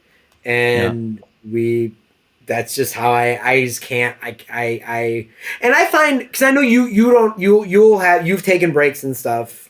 right? And there's I been do times, I do the public episodes every other week now. yeah. Because for me, do you find that sometimes you get out of it?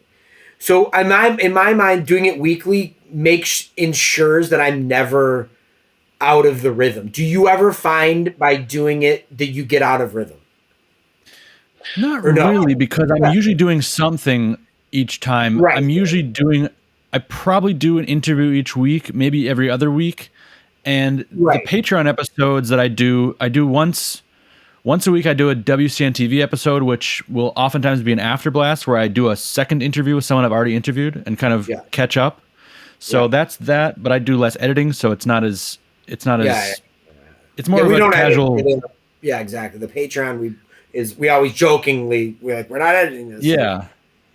And then the last weekend of every month I do an episode which you'll be invited to now, which is actually just a video party.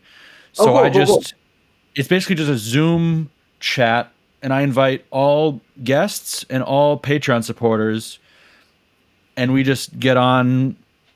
Sometimes it's 15 people, sometimes it's 30 people, and we just kind of get on and talk about, Whatever. sometimes kind of whatever, just noise, but just Yeah. different stuff. What's going on, ideas, and that's a lot of fun. So I'm with it constantly. Yeah. Yes. So- yes. Exactly. Yeah. So let's get to the $1 million questions. Yes. What are your top 5 noise releases of all time? There you go. Well, I'm prepared. I'm sure the disclaimer of like, look, my list may change next week. It may change, but this is. I knew when I was prepared, and I wrote it down automatically. I tried not to think about it. I was like, what would I do quickly in the moment? So I have them all here, and so for the viewers, I'm gonna hold them up. This was something that always an early release I got, most likely ordering from Triple R, and an early handmade release. And I thought it was so cool the way this was done, and still to this day, something I pull out. I listened to it very recently, and I would still say that Black Leather Jesus, MSBR, Sonic Destruction LP with this sewed sides, the paint on the back, the paste on the front, the rawness of it, the raw, violent art of it. You have the insert just with the simple, with the writing, and then the thanks list, of course, right? Praxis, Dr. Nice. Bierman, Self Abuse, Stinky Horsefuck, Blister Pack, Mike Dando, Cocky SP, Triple R, Artware, Mersbow, Tesco. I mean, these are all still things that we revere to this day. And so this was early on learning about these projects. I love the labels with, of course, the great Deadline logo. Deadline, it's just, the great collage on it. This record to me is something that one that I've always said was my favorite, and I say to this day it holds up, it stands up. I even love it's a little tune right there, it's a little folder right there. I like when my copies of things maybe get a little folded, a little scuffed. I'm okay with that. I've always been okay with that. Yeah. And so absolutely one of the That's all-time, a good one. for me. I don't have so many releases of that era in my personal collection. Like, I don't have such a deep collection like that, especially not here in Germany, because I left most of my collection back in the States. But that is one I do have, oddly enough. I don't know why I have that, but I do have that, and every time I look at it, I'm like, oh, this is so cool. It's so much about what's great about noise, the homemadeness, the rawness of the paper, but then also the incredible detail of the sewing. Exactly. Yeah. And I didn't know till many years later that Richard did clothes. I didn't know that until many years later. So at the time, I was just like, how did they do this? Like, I couldn't comprehend it. So absolutely one of my tops. Absolutely have to, of course, my first noise CD of all time, Taro Machine, and this still to this day just sounds better than ever. It's still just incredible. It's so insane, and it will always be with me. There's maybe even Merzbow albums that I may sonically go to more, but so much of Noise is that first hit, and this was that first hit, so it'll never ever ever go away from me. Merzbow Tower Machine. What was the first Merzbow you heard? Do you remember? Oh Or yeah, there's actually that's funny. Merzbird. Oh really? So yeah. Wow, that's a weird. That's a crazy. No, this was like 2007, my senior year of high school. Kind of like noise house show era. Saw some noise house shows, and it was always kind of not really what I thought it would be. It was like more noise rock or something like that, or kind of dancey noise. And then I was like, I heard about Merzbow, and I was like, God, I got to get this stuff. And then I went to like the local record store, and like they had a Merzbow section, but they only had like some of those random weird newer ones. So I just bought one, and I think I brought it home and I listened to it, and it did blow my mind. But I think I only listened to it one time. I might have not even listened to it all the way through.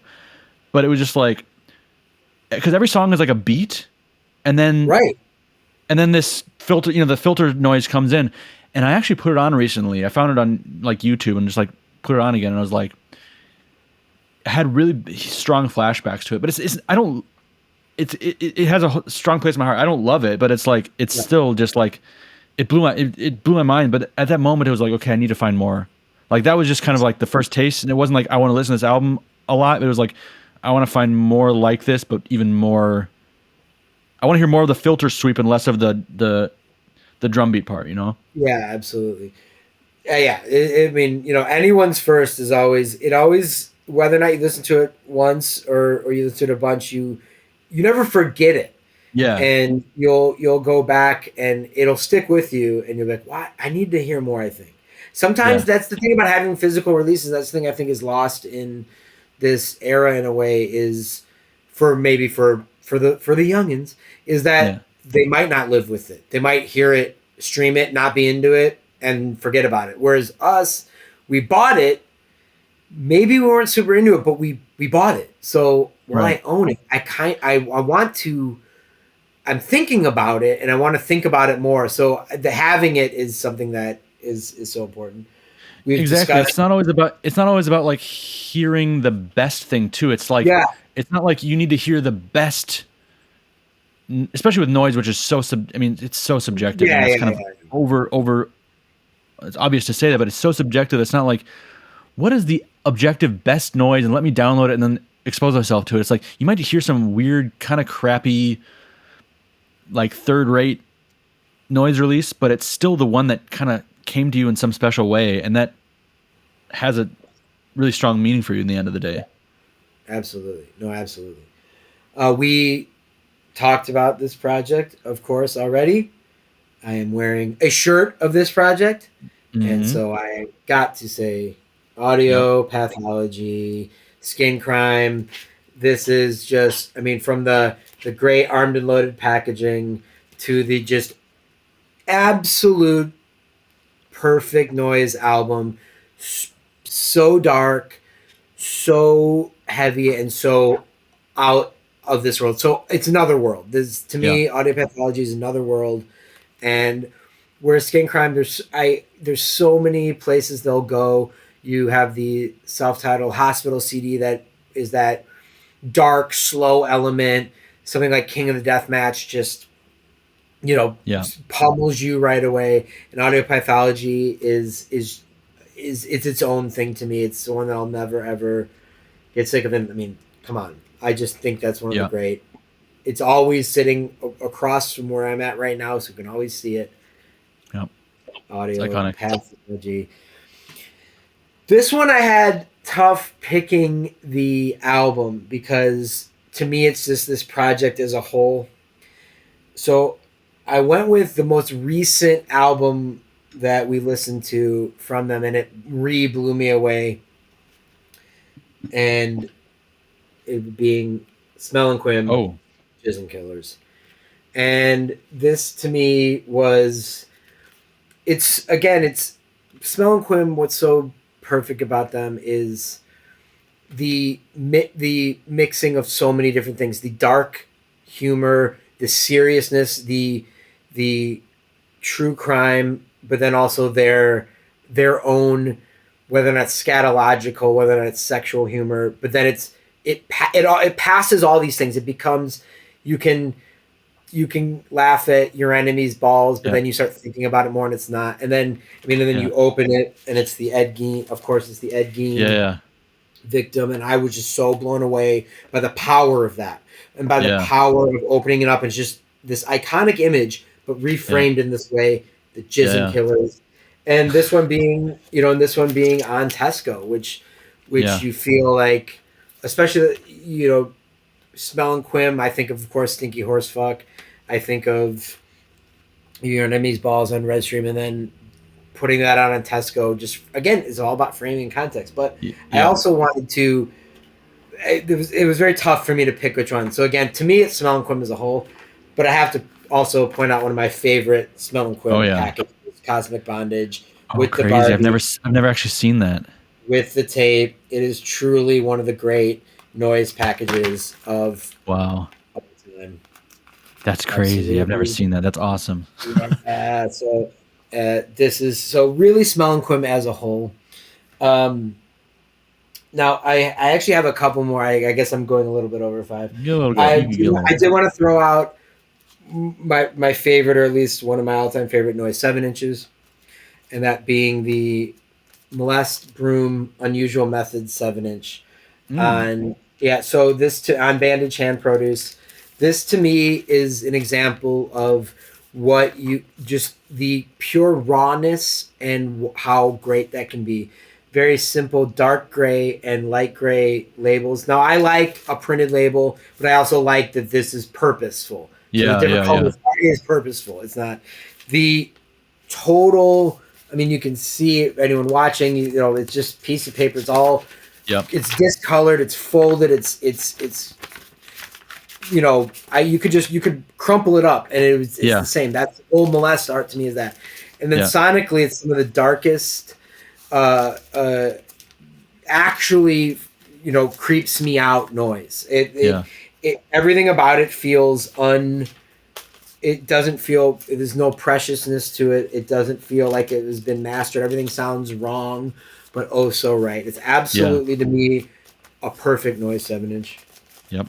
And then, I know we're going to talk about some of my favorite stuff modern, but I do have to, this took me a second to pick the album, but obviously someone we've talked about a lot, obviously anyone, knows someone I work with and have worked with forever. And I had to think of what my favorite Prurian album was. And a lot of what we talk about is that first hit. For me, it was History of AIDS. I heard some tapes earlier, but I don't think I owned anything. I know Gary Mammal played me Dracula Syndrome, so I'd heard stuff, but the first one I really owned was History of AIDS. So I thought, well, that's what I'm going to say. But as the years go on, when I go back and listen to things, I have to say, and maybe I do feel close to it because I remember when he started working on it. I remember it happening.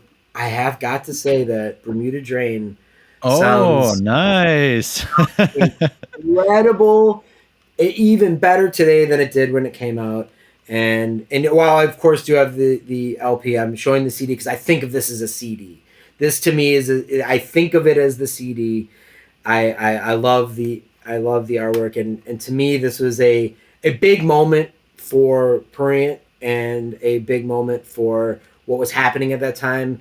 And like I said, I remember when he started working on it, we were communicating a lot, and I remember hearing the progress of this until the final release. So to me, as it stands in 2023, I go back to this and it sounds better than I listened to it right before we started recording. I listened to it in its entirety again.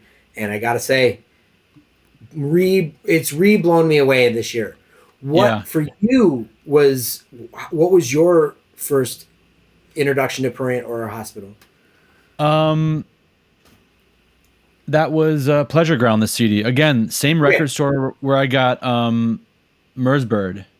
Yeah. Wow. You know, they had the CD rack in the experimental section, and they had a bunch of names that I wanted to check out. You know, they had the cards where they had the CDs of a band in there, but they were all empty.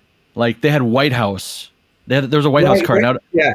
I'd always go back there and see if they had a White House CD, but they never had anything.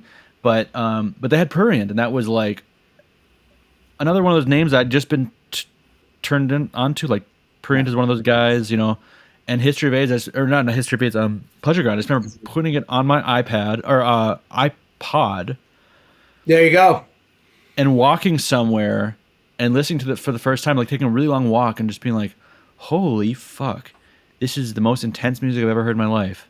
Yeah, it's a great one. I remember that. It's a great one. It's still, you know.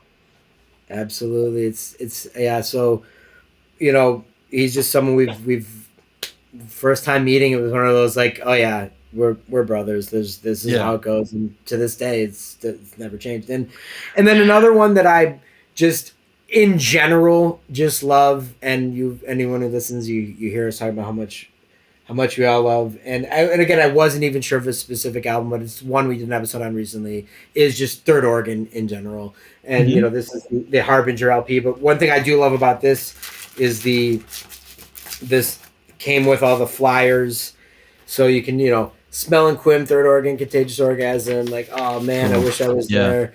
You know, such a great. Oh, the show, probably the shows that Steve put on, right? Yeah, exactly. So Killer. So Steve being such an, I mean, obviously, geez, I mean, I know you talking. We didn't even get to the importance of Harbinger in my life, but Third Organ in general is, as the years go on, is to me when I reach for the harshest of harsh, Pessimistic Cyborg, Pornography of Despair, Heavy Metal Battle Fighter.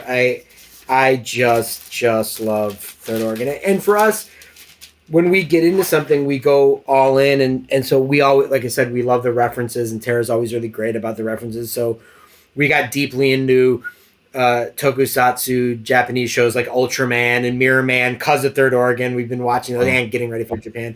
So we always go all in when we get into something. Yeah. We get into the whole world. So cool. Third Organ really just is become, as far as like Japanese noise that I go to, it's if I'm in a Japanese noise mood, Third Organ is generally where I'm going. So you must be stoked to play with them. Yeah, exactly. Oh my God, it's a dream. I can't wait. And then I'll give you another top 5, and that would be Quality Time, dedicated to Peter Curtin, Right to Kill, Thank Your Lucky Stars, and Birdseed. That would be my top 5 White House. Great. That's just in general. Those are my. There's no. They will always be with me forever and ever, and I'll never ever stop thinking about them, and just forever. So that's my White House top 5. Great. And then like you probably knew I was gonna ask you this, but what about some maybe 5, if you can, new releases or new projects that you're all about? Oh yeah. Well, I know that someone you're excited about, I'm very excited about, is James Light in general. Yep. I'm excited about all his stuff coming out. The Agonal Lust was how I first heard him. And that was one where people just kept saying, man, you're going to love this guy. You're going to love Agonal Lust.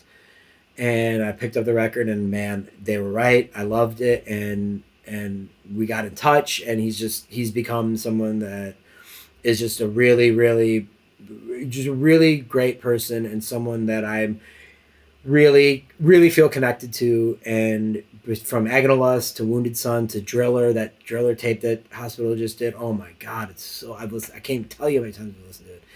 So I'm really, really excited about what he's doing, and he sent me some stuff that's coming out, and I can't wait for it to come out. Playing with him obviously in Japan. So to me, in general, what he's doing is something that I'm very excited about, and just him, something we didn't really touch on and I thought about is just this idea of context and framing. But another important thing is the personality and the person behind it. And so much for me is that there's so much stuff, especially new stuff, that I just don't know. So I don't know the people, and that's again, I'm not good. So I don't do social media. I'm terrible at it. I'm bad. I can be bad at connecting with people that way, and it's not for any reason other than I'm just bad at it. I don't. It's not how I interact. So Yeah. some people are a lot better at it than me, and so a lot of times it's knowing that person and Yeah. just getting to know him and knowing he's truly he's the real deal, and then listening to your interview with him was just even better. So to me, James Light, what he's doing right now, I'm incredibly excited about. As far as some of the new Prurient stuff that's come out this year, which is he's just on a tear. The Genocide Organ Prurient collab to me is a modern masterpiece. I remember when he started it. I heard a few things as they went, but my God, what a the final package of it and the record. I mean, it is just from the first minute to the last minute, you're in it. There's no filler. Everyone's vocals, having vocals from everyone, the lyrics and the theme and the sounds. I mean, to me, modern masterpiece. I'm so excited about that. It seems odd to me that there hasn't been more. It seems like there hasn't been more talk about it. I mean, it is a major release. It's a major release. To me, and again, that speaks to. I think that kind of speaks to the not necessarily the release, but the current stage of media, social media, noise media. Where would someone talk about it besides That's what I was going to ask you. I'm like, I don't know. Are they? I talk to the people I talk to. We talk about it, so I don't know. I don't know what that means. I mean, exactly. I know what you mean by that. Sometimes you feel like, is this release getting talked about or is it not? And like, I don't know where you would see it. I just don't know. Right. I mean, maybe but for me and the people I talk to, boy, we were just blown away by it. And for sure, as well as the Cain and Abel S&M release, that the recent one, just to me, that was the special edition is incredible. And with the one-sided and all of the art being Wesley Allen Dodd, who is someone that I've constantly think about, and just the way he added that in with Cain and Abel. Dom's just he thinks about things in such a great way, in such a hit. I mean, it's him. It's the way he thinks about things is him, and so it's always. And to me, that's just such a great release. Absolutely great. If you missed out on the special edition, just make sure to get the regular edition. However you get it, it's so great. Really excited about a new project that we put out, Initiation Services, White Shamrock. That the new tape is just really great. Debut tape, a project I see a lot of potential in. I know there's another release coming soon on another label that I'm really excited about, and I definitely want to do more stuff with White Shamrock. I love it's brand new, so most people maybe haven't got a chance to heard it. But it's something that I'm really excited about, and I can see him doing a lot of great stuff. Really looking forward to more of that. I keep looking for the video people. I did make a list, so I'm looking over my list. Can you tell us who is behind White Shamrock? White Shamrock is Stone. I'm really excited about Moosehead. As we talked about earlier, I always am excited about his stuff. I love that last CD on Freak Animal and love working with him in Black Hole Exploration. DSM-3. Have you checked out any of that DSM-3 stuff? I have not. I've seen that they're performing quite a bit. Yeah, and Cloister did a tape and a split tape. Right. Really excited about their stuff. Very much in the Grey Wolves. I mean, dude, Jesus, I can't believe I didn't have it. I mean, Grey Wolves we could have done a top 5 of them. I mean, Jesus Christ, I'm already regretting not leaving someone out, right? DSM, there's fantastic, great, industrial, dark. I haven't gotten a chance to see him live yet, but the tapes are great, and seen some of the footage. And yeah, they've been playing a ton. So really excited about DSM-3. Really excited about. Saw him live last year, and not sure any recordings coming up. But our friend Jim Harris, and saw a great Deterge set last year that was just one of the best sets, definitely the best set I'd seen him ever do. Yeah. And just reinvigorated. Jim's been someone we've known for a long time. And in fact, we met Jim. It was one of those tours I was driving Dom on, and he came out to this small town show, DeKalb. Dude, he's a warrior. And that's where I guess he was living at the time, or around where he's from. And he was just this crazy young kid who was just asking questions, all this stuff. And from that day on, we kept in contact. That was probably 2008 or so. Yeah. And kept in contact ever since. And he's been a friend ever since. So Jim is really, I'm not sure if he has new stuff coming out, but particularly was this live set I saw last year. Yeah. So just excited about, again, Deterge in general. He stays pretty active. Yeah, he's got a lot of stuff. Yeah. Oh yeah, I mean, I'm sure he's done 5 things since we've done this recording. Also, as I know, many people are, and rightfully so, very excited about Star, and that new record that Elephant and Star record is incredible. Yep. I think it's to me, that's the noise. That's old school. That's the noise I like. So many choices that only Star would make.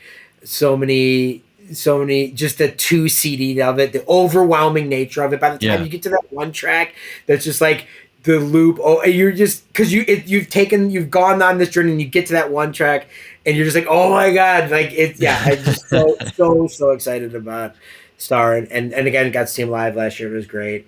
And I know he just played the other night. So that's definitely some of the stuff I'm very excited about now. I'm sure there's more. I'm sure there's someone I forgot and they're like, dude. Sure. So I apologize for that's all. Yeah. But absolutely excited about anyone we're working with on initiation services, any new projects. Estate is one that's a new project. That's a project of Greh's that we did. It's a track on the comp, and we have a tape coming out of a track on the Any and All Action comp. So always excited about the new stuff we're working on with that. Last Scene is another project that we're really excited about on initiation services. So all that together, there's so much stuff to be excited about. But to me, the people I was just talking about, to me, it's forming a lot of this, what I'm talking about, this new crew, these new people that I feel very connected to personally as well as sonically. And I think everyone's putting in their own take on everything and adding up to something that's really, really exciting, that I think we're in for a good time coming up with releases and these new personalities, these new people, this new blood, mixing with the old blood, mixing with the third organs. Yep. It's only going to lead to something that I want to see in noise. So I have one more list question for you, and this is from a Patreon supporter. Okay. They want to know, what is your adult film star Mount Rushmore, your top 5? Excellent. I like it. You can be brief. In the extended segment of this interview, hear Mike talk about his top 5 adult film actresses of all time. You can find that and much more bonus content from this episode at patreon.com/whitecentipedeNoise. And that'll be the most. Oh, look at this, Mike! Yeah. Look at this. The Japanese. It felt the power of that. It felt the power of that. It absolutely felt the power of that. And hey, obviously, Japanese American Noise Treaty, one of the most important releases of all time. For sure. And it's been with us for this whole episode. And man, we've been going on. I don't think I've ever done an episode this. Oh no, that's not true. The one we did with Dom was this long. That's right. And we cut it, and it was even way longer than what was edited. So this was a lot of fun. I know I've kept you up. It's early for me. I could obviously talk. It was great. Forever. I love doing this. Really had a lot of fun. We could talk a lot longer, and we will in the near future. We absolutely will. I want to do, any extra thing, any of these extra series, hit me up. I'm happy to talk. I obviously I do this day in and day out. I can't believe that I still have a voice. But let's, obviously we're gonna team up in April in Japan, and let's just keep this going. Let's keep the world of noise, keep shining that light, and keep exploring the world of noise through conversation, through recording, through listening, through supporting everyone out there who's doing the right thing, doing noise. This is why. Exactly. And check out Noisextra Patreon. Lots of good stuff there. Support. They deserve your support. And Mike, thank you so much. This was a lot of fun. Absolutely. Have a good rest of your day, and we'll talk soon. Sounds good. Thanks so much. Bye-bye. All right, thank you for listening. That was Mike Connelly of Hair Police, Initiation Services, Noisextra, Yellow Gas Flames, Failing Lights, much more. If you head over to the Patreon right now, you can hear the extended segment of the interview. It's over an hour long. We talked about a lot of stuff, all gold, and I think for the distinguished noise fan and follower of this stuff, it's definitely worth hearing. Mike also donated Bandcamp download codes to the Patreon for the Maniac Circle.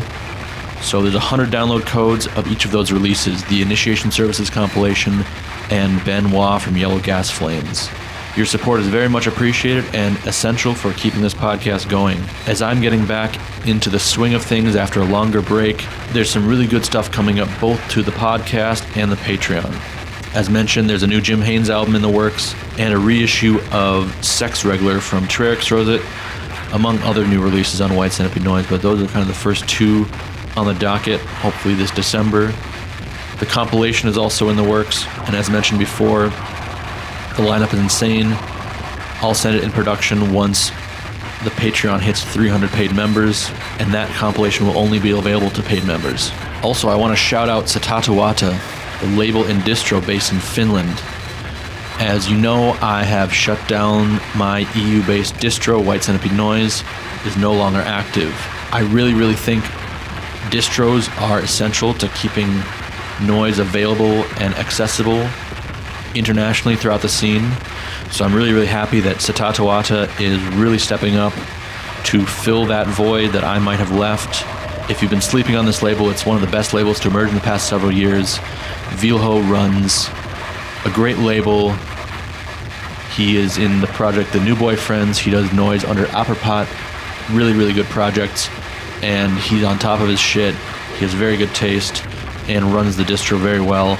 And I kind of see him now as the main guy running a diverse and large-scale distro in Europe. So hit him up at satatawata.net and check out what he has to offer. Thank you for supporting. Keep an eye out on White Centipede Noise. If you're not supporting, please support. There's a lot of stuff waiting for you on the other side of that Patreon. Great content, great giveaways, cool stuff. And I really appreciate the support. It keeps me going. So take care, and we'll talk soon.